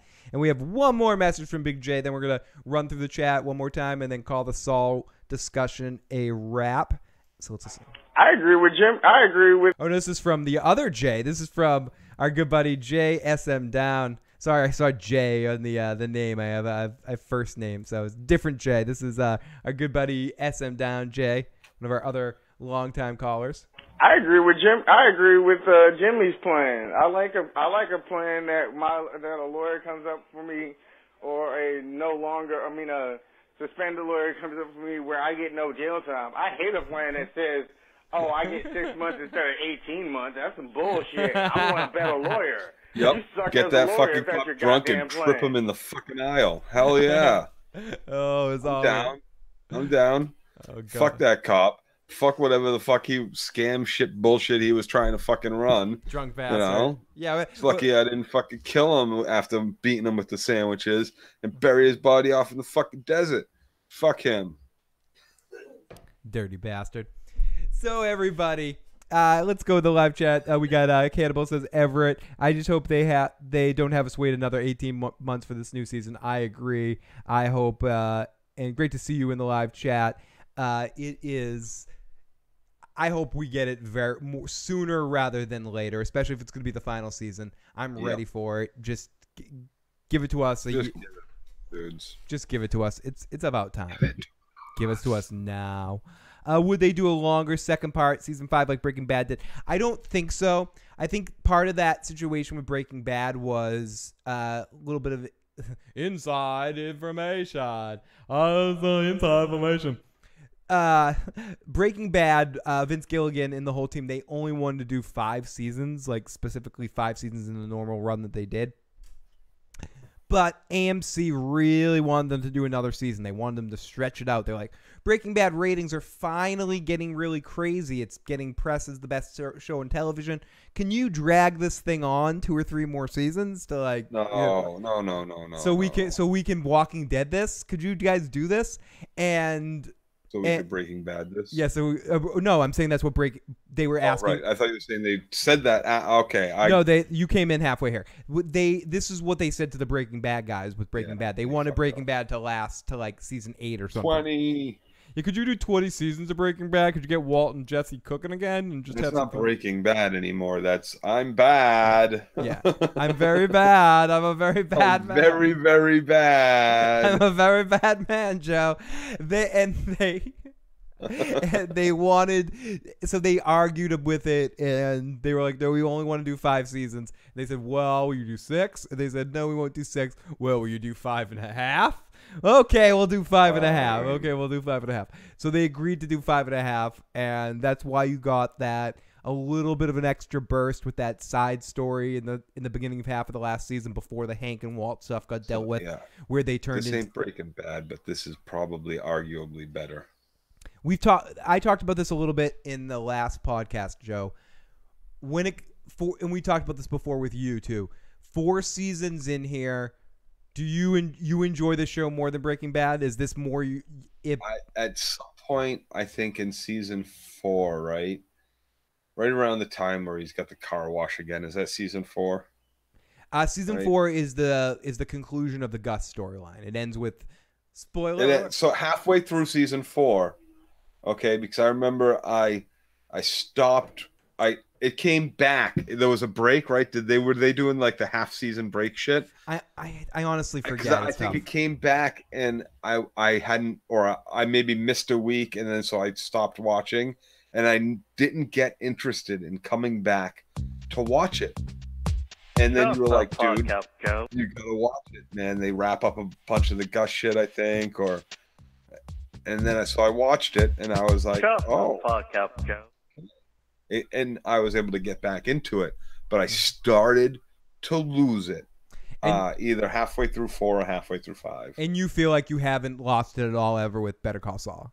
With Better Call Saul, not even for a fucking minute. Even like Jay's assessment, Big Jay's assessment may not be wrong. This might actually be the most boring episode in 4 seasons so far.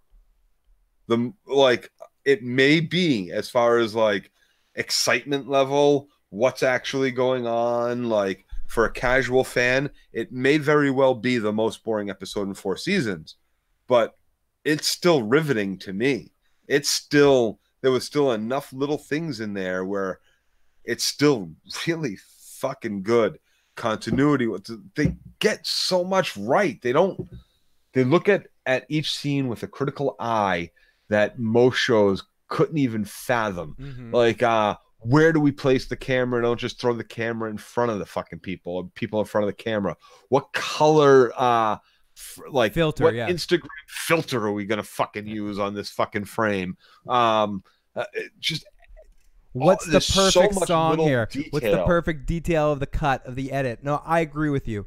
And I think someone said it in the live chat, and I've said this many times.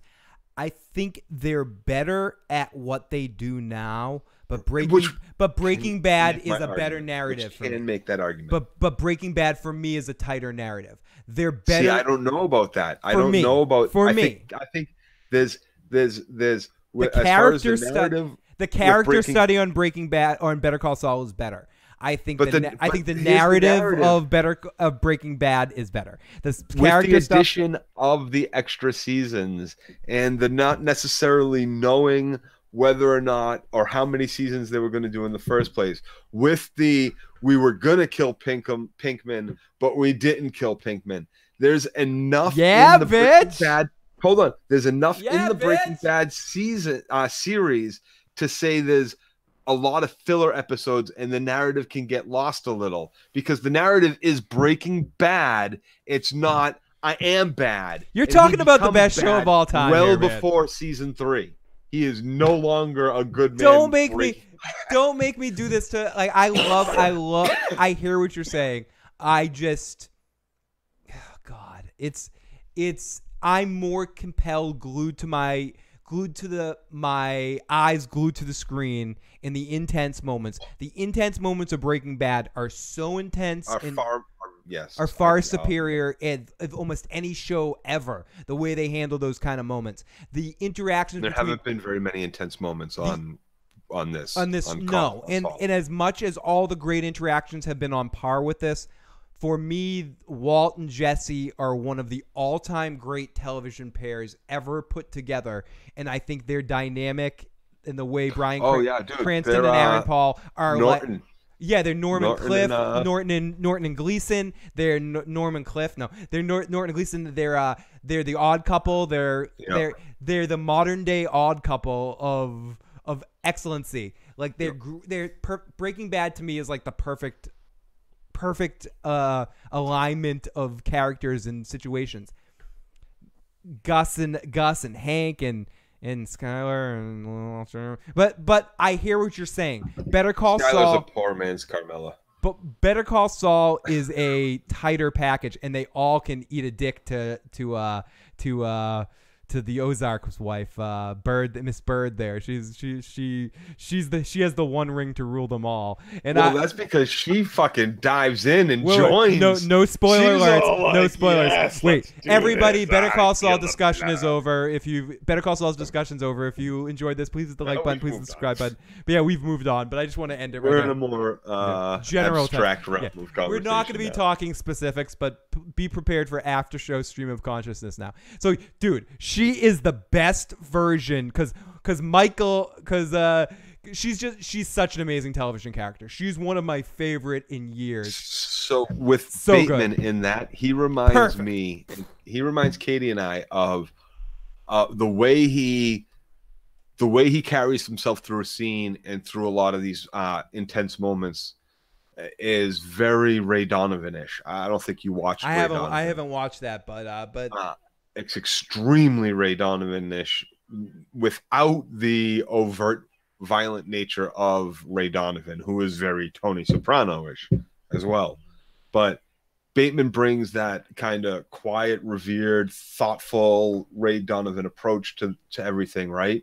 And so when we start talking about all these wives and stuff, Soprano, Skyler, her from Ozark, there's so many of them, but they're all like, I don't like what you do. Oh, you gave me a ring? Yay, I love you. Let's go make love. And oh, you bought me this? Okay, I love what you do. Oh, but you're such a bad man. You do such bad things. Like I know you run whores. I know you take skim off of like 12 strip clubs, but how you know, but Tony. Anyway. But Tony, I don't like you watching all these whores every night. Yeah, and we're gonna be talking in vagaries. Joe and I will do a full podcast on about Ozarks, but excuse me, she is but she joins him. She realizes that this is about life and death to them, and if she's gonna do it, she's got to do it. And now she sees that she likes it. After this season, man, they're in a great spot. Joe, this season, and again, we're gonna do a whole podcast on this. We're gonna bounce around here, so we're gonna keep this very vague, and we're gonna do a full spoiler podcast on Ozarks. I after the first season, I'll admit I liked the show after the first season. I thought this is decent. It's pretty good. It could go either direction for me. After the second season, this is one of the best shows on television. Yeah, I was hooked. Season 1, I was a massive Bateman fan first. Me too. I followed him since the Hogan Family, dude, and since Silver Spoons and his guest appearances. I've been a Bateman fan my whole life too. I love that. I loved first season. I don't want to mix this up. I loved the first season, but I didn't think it was. I think he was great in it, but I didn't think they quite had the magic energy that they have in season 2. Season 2 is one of the best seasons of television I've watched in a while. It is very entertaining. It's not good, and Netflix is all in all. I got to tell you, my surprise for that show, Julia Gardner. Man, Julia Gardner. Which character? Gardner? I don't know the name. I gotta look it up. The curly-haired fucking right-hand man. Yes. The right-hand man. She is fucking amazing. She kills it this season. She totally kills it this season. I can't stand her hair, right? But like, oh well. But every second she is on screen, I am fucking like, I'm in love with her. Yeah. Not just because she's gorgeous or whatever, but like the way she delivers her character, the way she cares about her family. Her whole family is exceptionally awesome. And fucking brilliant. Is so awesome. And her interactions with Bateman's character and his and I was talking to Bernie, who's in the chat right now. I was going, are you guys talking about Ozarks? And I will play your messages. We got a few more voicemails that popped in here in a second. Katie, come get a shot. I love how, and this is what I think season 2 has that season 1 does not have. Season 1's very dry in some senses. Season 2 plays to Bateman's comedy, and they play to that energy and has a little bit more of that dark comedy feel to it, and a little bit more of one of the show creators, and this probably will not surprise you, Joe. The showrunner for Ozarks is connected to the Better Call Saul Breaking Bad family. He is a writer of many episodes, and I think a director too, maybe either a writer or a director. I'd have to check my math on that. But he's connected to the Breaking Bad Better Call Saul universe, and you can see it all over this show. And it's really important.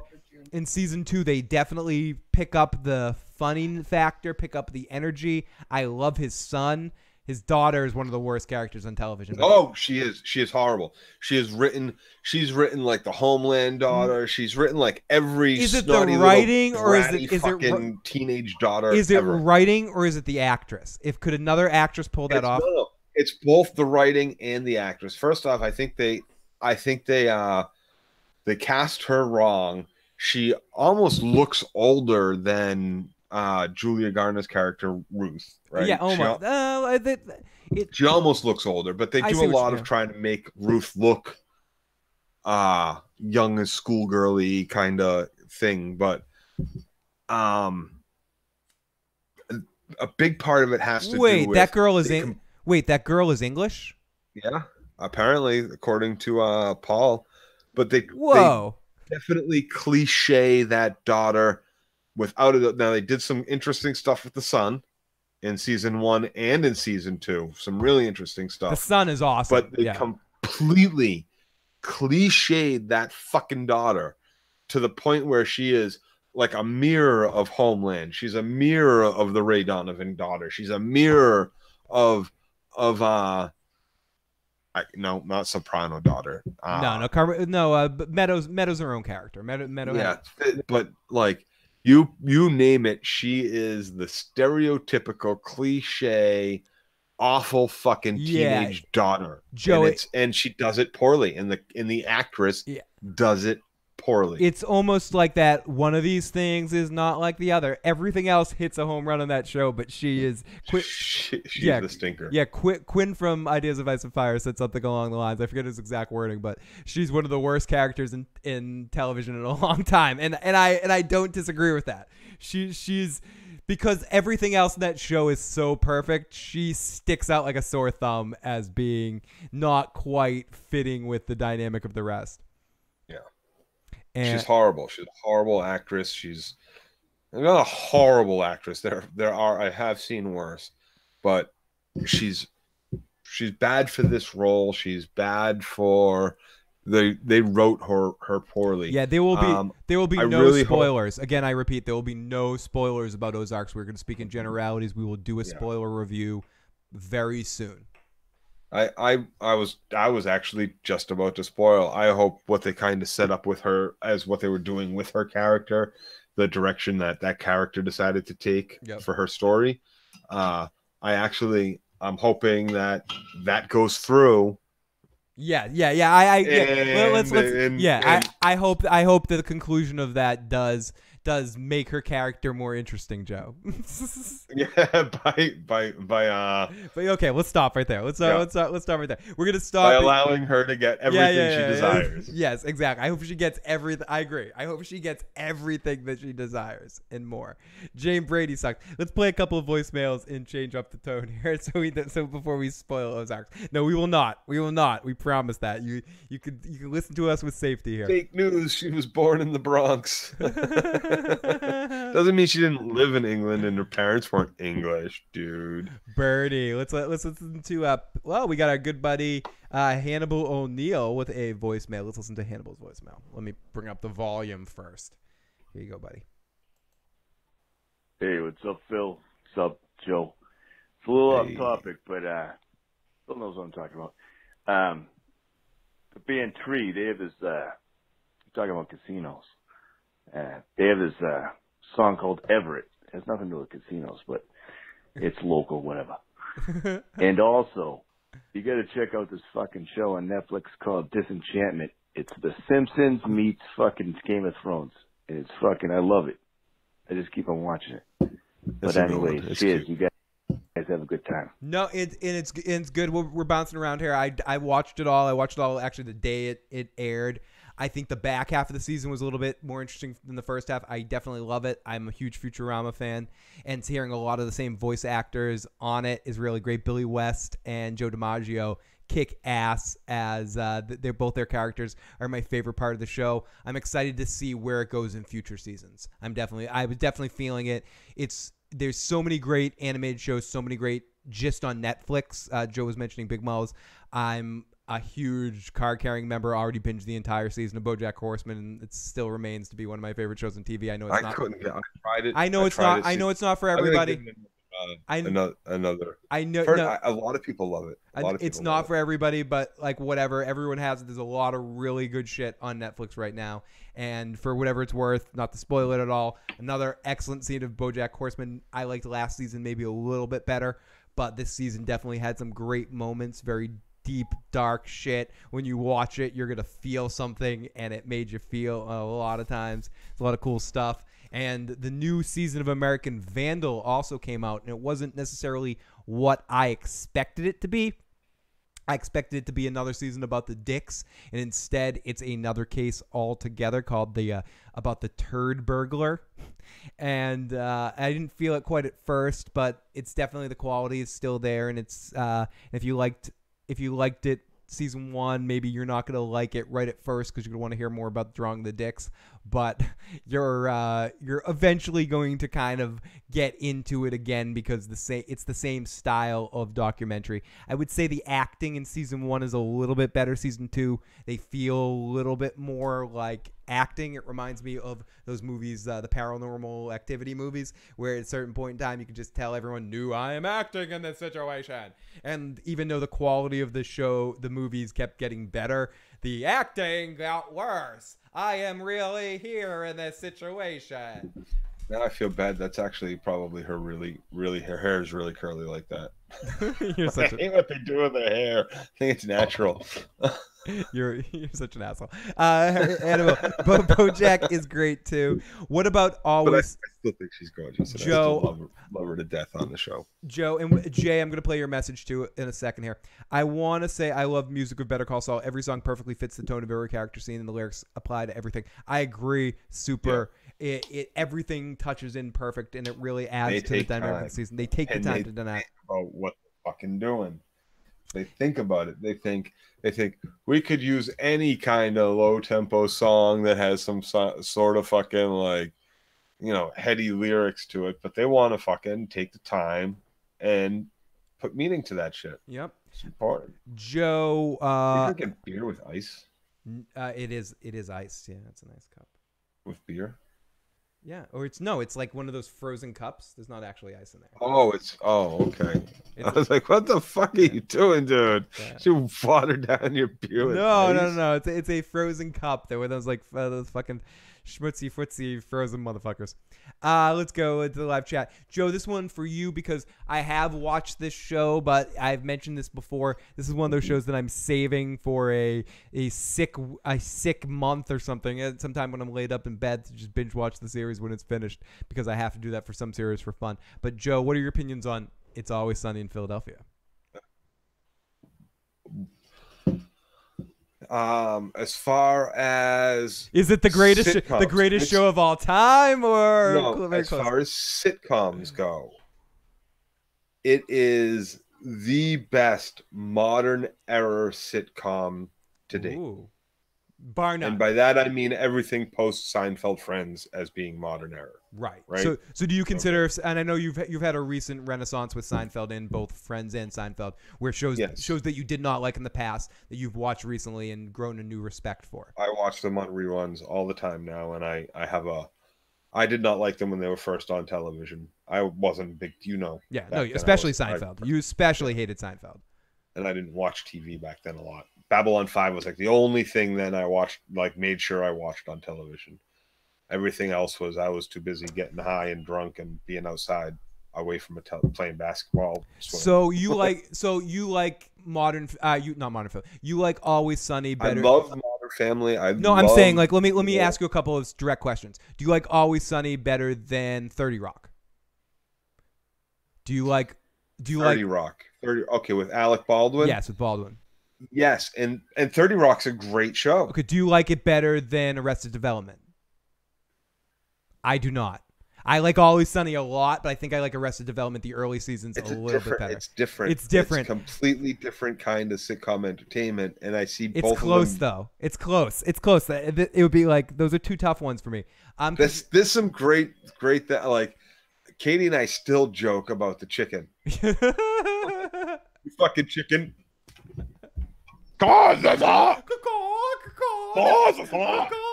The mother on that show, Arrested Development, she has all the best one-liners, and she's just incredible throughout. And then you got David Cross on it. I mean, I think you're dealing with like a real, and we're talking about more Lindsay. I'm more of a fan of some of the older comedies too. When it comes down to it, Taxi is one of my favorites of all time. Cheers, I've mentioned that before. We're talking situational comedies or the 30-minute comedies, but we're talking more in the modern age ones. That's why I'm throwing ones like 30 Rock and Parks and Rec and Modern Family and all those Parks at and Joe. Rec is a great show. I like it a lot. But it's always I hate The Office. But I would say I only like the British version of The Office for one reason, because I don't love some of the casting on the. It's not because of the Office is horrible, dude. It's just horrible. And I never connected with it. I feel the same way about that as I feel about like Everyone Loves Raymond or me personally with Friends. Like, I know people like those shows, but they didn't connect to me. Sitcoms are very personal. Either you're gonna like a sitcom and you're gonna defend it, or you're not gonna like it. And different people like different ones. But we're talking best one of all time, or best one in the modern time. And I think Always Sunny is a definite candidate. I think Arrested Development is another candidate. You got to understand too that one of the things that Always Sunny has going for it. It's now, as far as like sitcoms go, it's on season 13. Yeah, it's pretty fucking amazing. 13. That is huge. That's really big. Ooh, this is a good list. Bernie says, and everyone give you a list right now, or the shows that you don't get why they're funny in the live chat. Bernie says Arrested Development #1, Curb #2, Parks and Rec #3, Always Sunny #4, 30 Rock #5. I would probably go Curb #1 for me, just because I'm fucking feel Larry David so much. Arrested Development #2, Always Sunny #3 for me, and I'd have to think about the rest. I really do like 30 Rock. I'm not the biggest Parks and Rec fan because I'm not the biggest Amy Poehler fan, but I know it's an amazing show, and I've laughed my ass off it so many times, but I wouldn't necessarily put it in there. I might put a show like Raising Hope in there for me because I loved Raising Hope so much. Great show too. And it's like, I know it's different from the rest of them, but it's and more... My Name is Earl is good too. My Name is Earl is really great. I tend to like... My Name is Earl is a very good answer for this too, for this kind of thing, because I know a lot of people love that show. I always connected with Raising Hope more because of the parents. I really love Gary and Dylan Hunt and the Goonies. I forget her name, but chick from the Goonies and Parenthood. She's I've always loved her growing up. And Martha Limpkin, I think is her name. Limpkin, yep. And she's so great in that part. They're some of my favorite parents ever since Malcolm in the Middle. And I think Gary Dylan Hunt is one of the most exceptional actors, underrated actors out there. I think he should have been Negan. I'll say it again. He should have been fucking Negan. And not that would have made The Walking Dead better, but maybe he shouldn't. Now he's stuck on Fear the Walking Dead. And I don't even want to hear what's happening to him because I don't want to know anything. I feel bad. But I think at least I would have liked to see him get all that screen time that would have made it a little bit better for me to deal with it than Jeffrey Dean Morgan eating scenery. And I think it would have made him more menacing. He's amazing on Deadwood, and I've always followed Gary Dylan Hunt. And he's so good on Deadwood, they killed him and then had him come back and play another character. Yeah. Not like a twin brother or something like that, but just a completely different character from a different place. Yeah, incredible. And that's how good of an actor. Yeah, and I cannot stress enough how, at least in the watching it, I've not rewatched it, but at least in my first watch, Raising Hope cracked me the fuck up. So I would almost include it in my top list of modern day sitcoms. See, I still watch that in reruns all the time. I watch it almost a couple times a week. Does it still stand up for? Yeah, it's fucking hilarious too. It's great. Tim Gersh says Community. 7 seasons for a show max. The Office tanks so bad at the end. The Walking Dead is trying to dethrone it with the current dumpster fire right now. Curb Your Enthusiasm, Blowfish, Vice Principals. It was season 1 was good. I love that fucking guy. The dude was on Sons of Anarchy too. Yeah. He's amazing on that show. I'm not the biggest fan. I'm not always the biggest fan of Danny McBride, but he is Walter Goggins, I think is his name. Walter Goggins, yep, Goggins. Walter Goggins. He fucking rules that show and cracks me up every second of the way. I wouldn't put that in greatest of all time. He's one of the better actors around right now, and is so underrated by the public. Yeah. Blowfish says, "Whoa, watch the Deadwood spoilers." How long's it been? JR got shot. Sorry, guys. Past the point of no return. You guys, should we spoil 6 Feet Under too here? No, I'm not gonna spoil 6 Feet Under. But that's more important. I didn't watch that.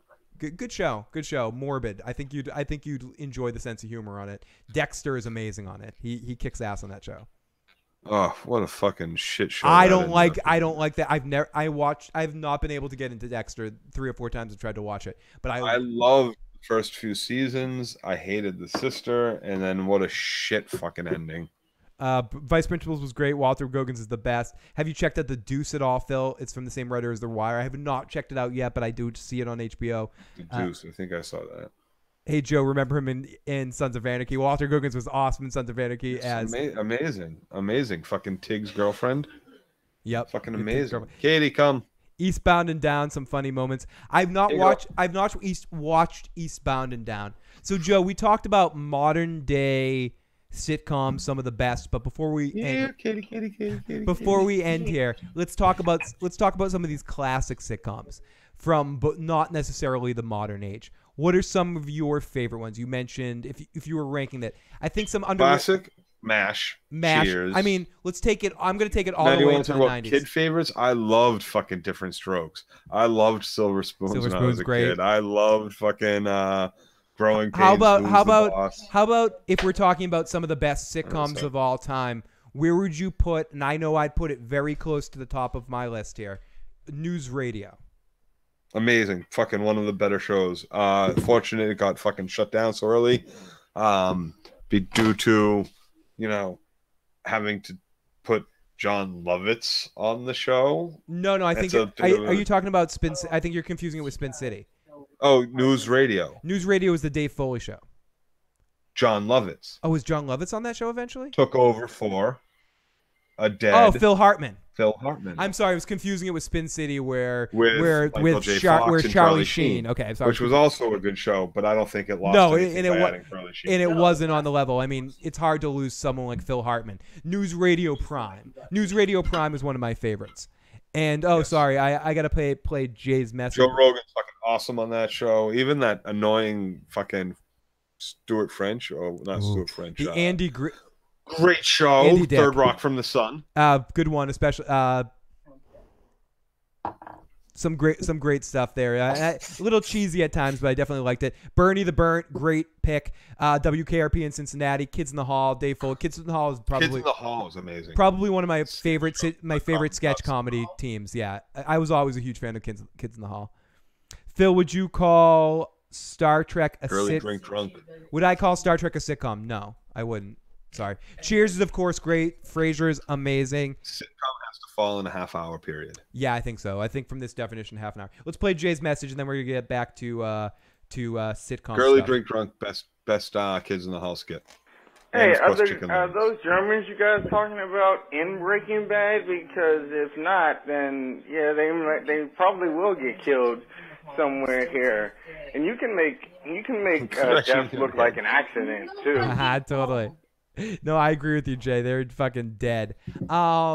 So family ties. If we wasn't necessarily hold up, but Michael J. Fox killed it on Family Ties, and not a perfect show by any means, but for those cheesy family ones, I think holds up a little bit. At least Michael J. Fox holds up on it. I think. I have a lot of childhood favorites, but I don't know if they would be considered best. even close to top tens. No, and I mean, growing up. Before Kirk Cameron was fucking ridiculous, I loved Growing Pains because I loved young Mike Seaver when he was sort of a shit talker, and I sort of had a connection to Mike Seaver, and I liked Alan Thicke. I thought he was fucking hilarious. I was a big loyal. But it doesn't Growing hold Pains. up. If you watch any episode from any season of that show now, it does not hold up. MASH holds up. Cheers holds up. Frasier holds up. News Radio holds up. And that's how you know Seinfeld holds the fuck up. I don't like Friends, but Friends holds up. And everyone loves Raymond. I don't like it, but it holds up. Who's the Boss does not hold up. Who's the Boss definitely does not hold up. Perfect Strangers. Facts of Life does not hold up. Perfect Strangers. Just the 10 of us does not hold up. Just the 10 of us. I do want to watch an episode of Just 10 of us. Actually, take that back. Fresh Prince of Bel-Air is the best sitcom of all time. Wonder Years. Fresh Prince of Bel-Air holds up. Holds up because Will Smith is that good. No, it doesn't. No, it doesn't. I've tried it. No, Balky is great, Katie. Balky is great, but Cousin Larry does not hold up. Balky's great. Cousin Larry, no. Larry. I would disagree with that. I think Cousin Larry, and I've seen Cousin Larry in a few things. Cousin Larry can eat a dick, dude. and he's a much better actor than he's given credit for. Carol Burnett holds up. One of the best sitcoms. Not Carol Burnett, but definitely someone who reminds a lot of people of Carol Burnett. And Carol Burnett made guest appearances on the show. Mama's We're missing whole eras. Mama's Family is one of the best sitcoms of all time. I love. No, it does not hold up. I try to watch it. I still try. I put it on. I literally, Katie will tell you, I put it on like a couple times, like once a month. I'll put on Mama's Family and watch it for a few minutes. Forget, like, oh my God. Don't forget Mr. Belvedere or Mama's Family, or no, not Mama's Family. Small Wonders or fucking none of them hold up. Webster. None of those things hold up. I tend to agree with you. Carol Burnett show does hold up. Wonder Years does hold up. Andy Griffith holds up. Wonder Years holds up. Definitely. Fucking Norton and Gleason hold up. Oh, Bernie the Burnt 227 was the place to be. Way down in history. Does not hold up. Family Matters does not hold up. All in the Family holds up. The Jeffersons holds up. And I'm going to tell you right now, Family Matters sucked anyway. But Jefferson's, holds up. All in the Family holds up. All the Norman Lear shows hold up. Happy Days holds up. Sanford and Son does not hold up. Laverne and Shirley holds up. Holds up. Happy Days even holds up. No, I said Happy Days holds up. Until the shark stuff. Mork and Mindy relatively holds up. Robin Williams is hilarious on it, but some late Mork and Mindy gets a little weird. Golden Girls absolutely holds up. Lindsay C. Golden Girls is still it's still any funny. place that is in the market on reruns. It is still one of the best shows on television. Speaking of 227, there's our Jack A. There's nothing about that show that isn't classically brilliant. Blowfish brought this into it, so we gotta mention this show because fuck it, like all bullshit aside, the Cosby Show does hold up. I see it doesn't play anymore anywhere. I don't think it's on any streaming service. Especially right the early seasons of the Cosby Show definitely hold up. The episode where Theo has to move out. Rudy grows a mustache. No, that's the whole last season. I'm sorry. The episode, my favorite episode of the Cosby Show is the episode where Theo is like, I can make it in the real world, and they give him Monopoly money, and they take all the furniture out of his house, and they pretend to be a hotel. Listen, take all his the money. Cosby Show holds up like women hold themselves up in Cosby's house. That's how well the Cosby Show holds up.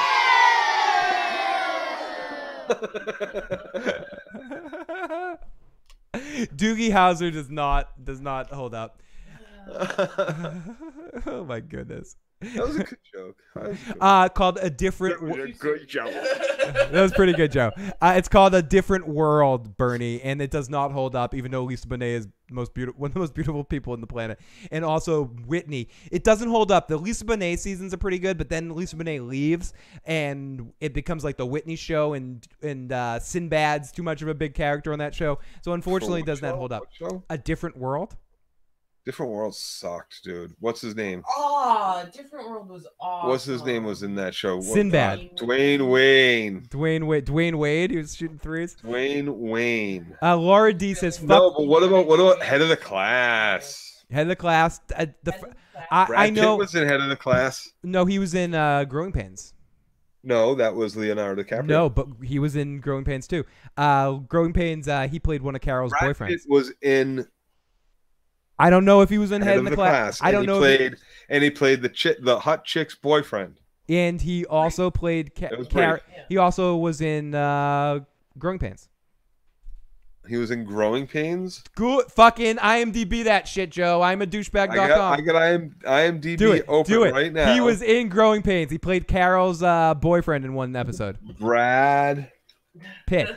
Brad Pitt that shit, dude. Okay, I got Brad Pitt up. Brad Pitt is up here. You check that shit out, dude. Scroll the fuck down. All right, I'm scrolling down. Filmography. Here we go. Dude, scroll the fuck down, motherfucker. Married with Children is another great one, dude. It's a very great show, especially definitely owned Fox. All the way down to the bottom of the Brad Pitt here. Roll the fuck down there. Roll the fuck down there. Okay, actor, 80 credits here. Clooney was in Facts of Life as well. Okay, see it. All right, Hunk, Another World, No Man's Land, Less Than Zero, Dallas, 21 Jump Street. Whoa, 21 Jump Street. A Stoning, Fulham County, The Dark Side, Head of the Class, Freddy's Nightmare. There it is, Growing Pains. Growing Pains, yeah. Did not know that one. I didn't know he was on a different. Yes, Carol's gonna like run away from not Carol. Is that her name? Is that the daughter's name? 30-something. He was on 30-something. When he was like teen-something. Yeah, he didn't really become Brad Pitt till Thelma and Louise. Hold on. Yeah, Thelma and Louise was his ab coming out party. Freddy's Nightmare TV series. Al Bundy was he was in Freddy's Nightmares television series. I used to watch that. He was in Dallas, for Christ's sakes. He was in Dallas? He was on 4 episodes of fucking Dallas. He played Randy on Dallas. Does anyone that watched Dallas remember Brad Pitt on fucking Dallas? Married with Children. Yep, you're right. He became Brad Pitt at Thelma and Louise. There it is. That's Glory Days TV series. Yeah, but it's Thelma and fuck Louise that. is the tentpole moment in Brad Pitt's career where he became Brad Pitt. His abs were on full display for the world, and he became. And then he did a couple of stinkers right afterwards. Johnny Suede, Cool World. Cool World was cool. I liked Cool World. It's a very. I liked Cool When World. I say stinkers, I'm talking like box what I think, office stinkers. But Cool World was a good movie. I like Married with Children and The Simpsons and 90210 made Fox a network. Yeah, and Married with Children still holds up. It's Married with still Children does hold up. Awful as it ever was. Yeah. Brilliantly awful. And I think it's that good because of the main actors all are really amazing. Christina Applegate is maybe one of the funniest people on the planet. Katie Seagal is a very talented fucking person, and fucking Ed O'Neill. Cristino is the he's the weak link. He is the weak link. Yeah, Bud's the weak link of that situation because even the neighbors are really amazing. They're great actors. Bud's the weak link of it because Christina Applegate, she to me is one of the funniest humans on earth. Like her. And I'm not saying Bud Sockdor was awful. No, he was really good. He just happens to be the weak link. Yeah. He was the weak There's link. a reason why you don't see him all over the place. Yeah. Still, but you still see all the rest of them. Yeah, working. Where Bud is just on the cover of High Times because his name. Some of the rest. Because his cat. Yeah, the only place you see Bud is on the character, or in like Entourage as a guest appearance as a friend of Johnny Drama's or something. Like that. I mean, that's not to say that he's not behind the scenes working on. No, or living off his residuals of Married with Children money. That shit is still syndicated heavily. Oh, all the time. It's okay. So getting into with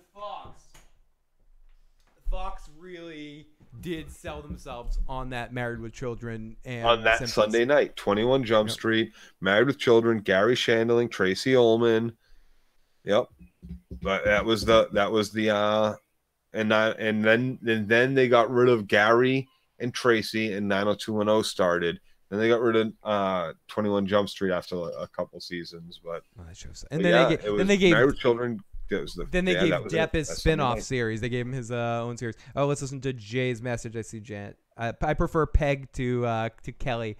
No, I hear ya. As a kid, I had a Kelly Bundy crush. Every male person. No, some people were Peggy. Dude, I almost pulled my penis off. There was a movie she did called Streets where she I don't know what. Forget that. So let's continue. Let's listen to Jay's message. Bell. Dude, that movie with Cameron Diaz. And Boy Meets. Oh, the sweetest thing. Oh yeah, when they're in the car in the bikinis. Yeah, and like something falls on the floor, and Christina Applegate's like, "Oh, Cameron, can you pick that up?" And she's like, That's such a funny movie. So That's a raunchy hilarious movie. Sweetest Thing's a fucking hilarious movie. Sweetest Thing. Speaking of Jason Bateman, that's one of Jason Bateman's best performances in the comedy stuff. He's hilarious in that movie, playing against type and playing this like the crazy fucking over the top best friend character. And I think that was a big coming back moment for Jason Bateman. For him. Yeah, in the Sweetest Thing. So let's listen to Jay's messages. Saved by the Bell and and Boy Meets World. Once you get past the years he was in elementary school, from like middle school on to like when he got to college or whatever, that show was pretty goddamn awesome, and I would still go back and rewatch those episodes. And whenever I see Saved by the Boy versus World Bell on, like I pretty much sit down and watch that. Saved by the Bell. Zach Morris is trash. Saved by the Bell is one of those shows that I've watched every episode 1,000 times. Our friend Nick used to just watch it on loop 24 hours a day at his house. Like you go to the his only house. thing he liked. It's the only thing he liked. He would just watch Saved by the Bell on fucking loop. I think the Miss Bliss season was a better television season because I had a Haley Mills crush. That's up. Miss Bliss's class. That's not Saved by the Bell. It's considered the pilot season to Saved by the Bell. But still, let's call it what it is. It is not Saved by the Bell. No, it's a Haley Mills show. Boy Meets World. I'm a bit too old for Boy Meets World. I had a different Savage. I'm a Fred Savage. I'm not a what's the other Savage's name? But what you don't even know. Have you ever watched Boy Meets World? Yeah, with Topanga and I forget his. I love Lindsay. I've watched a fair amount of episodes because Mr. Feeney was in another show we mentioned earlier in this podcast. One of my favorite hospital dramas of all time. St. Elsewhere. Oh yes, I was a fan of his So I would watch that show. My favorite episode of St. Elsewhere is the one where Howie Mandel's character dies and he gets stuck in the limbo and he explores the afterlife a little bit. I love that shit. Ben Savage. Thank you, Ben. Thank you. I appreciate that. And it's not that I've ever have anything against Ben Savage or Boy Meets World. I've just only been way more exposed to Fred. Fred's my Savage of choice. And I'm more of a Wonder Years than a Boy Meets World kind of fan. And the Wonder Years is something I have a definite nostalgia for the Wonder Years. I rewatched it recently, and we were talking about that briefly earlier. I do think the Wonder Years holds up because it's a period piece, so it can hold up in any time period because it's about about the 60s or whatever. I think it's about the 60s. So the Wonder Years bang. So a couple more stuff, and then we're going to call this. I still think all those Christina Applegate pictures are hanging in dudes' garages. They're hanging up right here. Yeah, St. Elsewhere was legit. It's also a foundation form where a lot of talented people came from through the HBO family. It's how Oz came together, and a lot of the cast of Oz got brought together. Ernie Hudson basically got the character of Leo Glenn through some of the St. Elsewhere connections. I believe Stephen First was in St. Elsewhere. Stephen First was in Animal House. Stephen First was in Babylon 5. Stephen First was amazing. And Fred and Ben Savage were in Little Monsters, and so was Howie Mandel as well, who was in St. Elsewhere. Yep. So weirdly connected there that we go, if we're talking about Little Monsters and we're talking about the Savages, there's some sort of weird connective tissue to St. Elsewhere. So it's all fucking connected, Joe. Yep. HBO is king of dramas, and HBO also historically has had some funny comedies as well. But I do think they're the king of the dramas.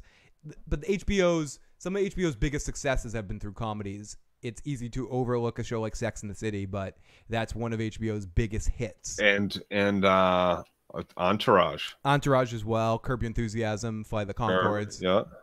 Flight. Yeah.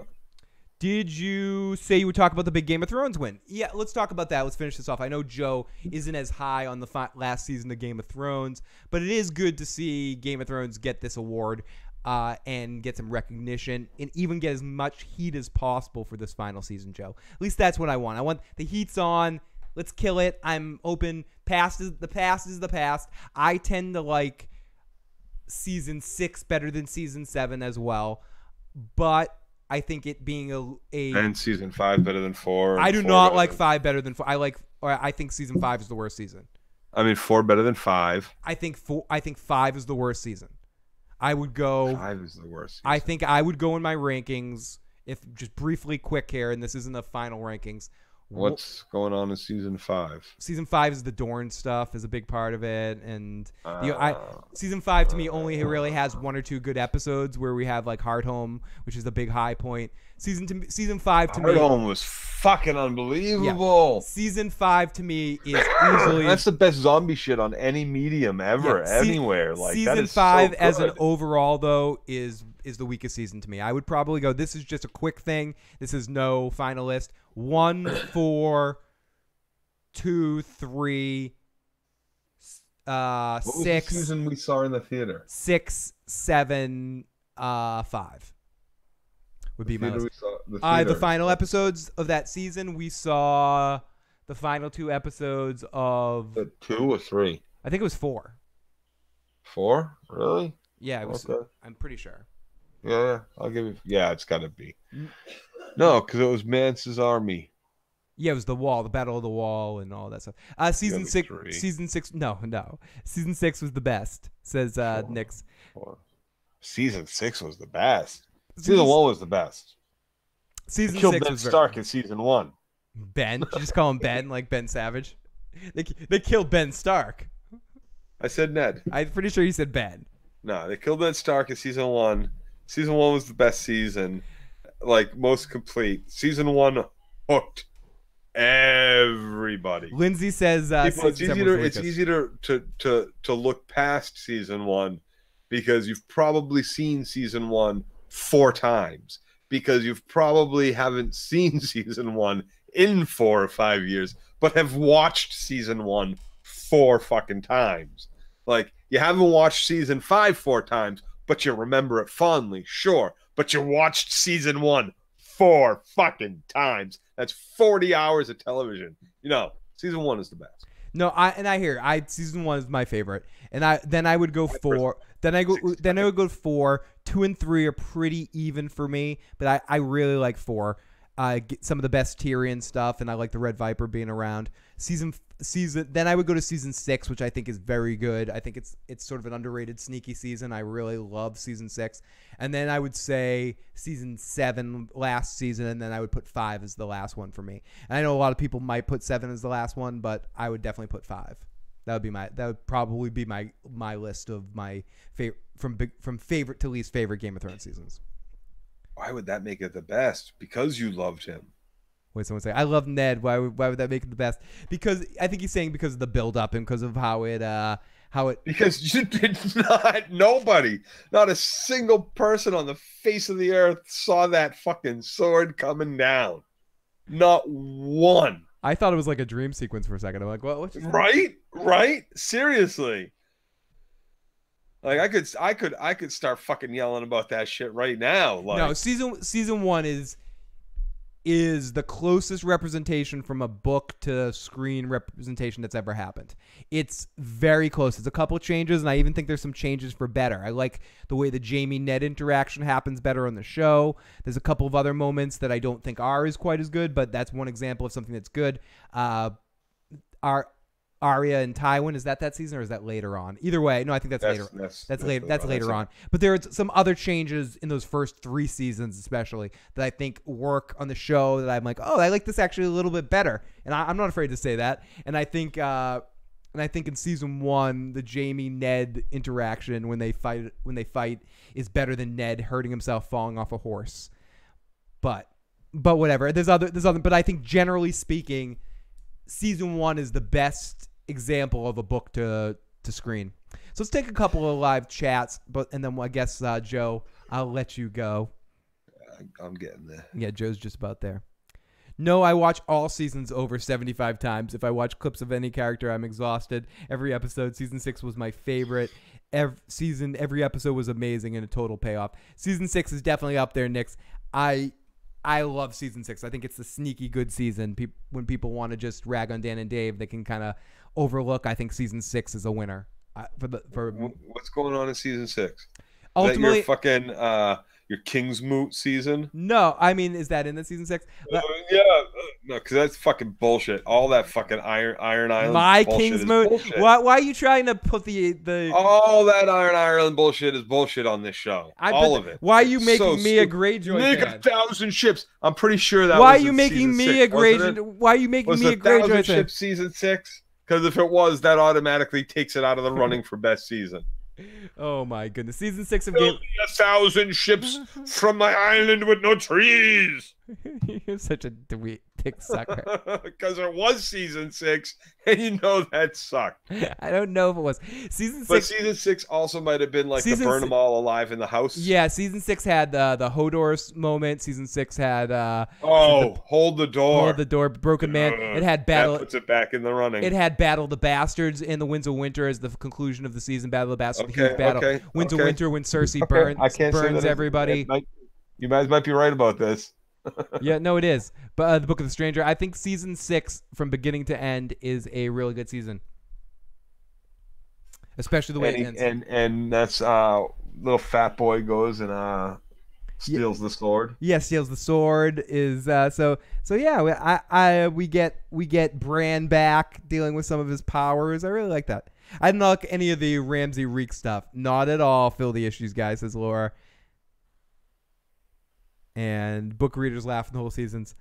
And so I generally like season 6, Joe. I know you're not a big fan of the last season we saw, and I think that's a credit. Season 6 was the last 10-episode season, and I think it deserved to be 10 episodes. It was really good and a lot of fun. Season 5 and season 7 are my 2 least favorite seasons. And I like the conclusion with Cersei burning them all, you know. Anyways, everybody, thank you so much for tuning into this longer than usual podcast. You guys have been amazing. And if you like this, please hit the like button. Please hit the subscribe button. Joe and I will be. Are you bleeding or something, Joe? No, it's almost 1:30. I know. I just realized that. So everybody, thank you for sticking around. If you stick around this far, make sure you share us, spread the word, touch us like the plague, like dragon scale. We love you guys. Broke my thumb by cracking my knuckle. I know, Joe's breaking his fucking shit. We will be back very soon, sooner than later. I am in sort of a weird flux, especially the next couple of weeks, until I start packing up the house. And then I mentioned we'll be doing a lot more phony streams. We're doing from my phone here and there, but gonna keep the computer and the studio set up here as long as I possibly can until the last absolute minute for the move. Not like last year where I packed things up early.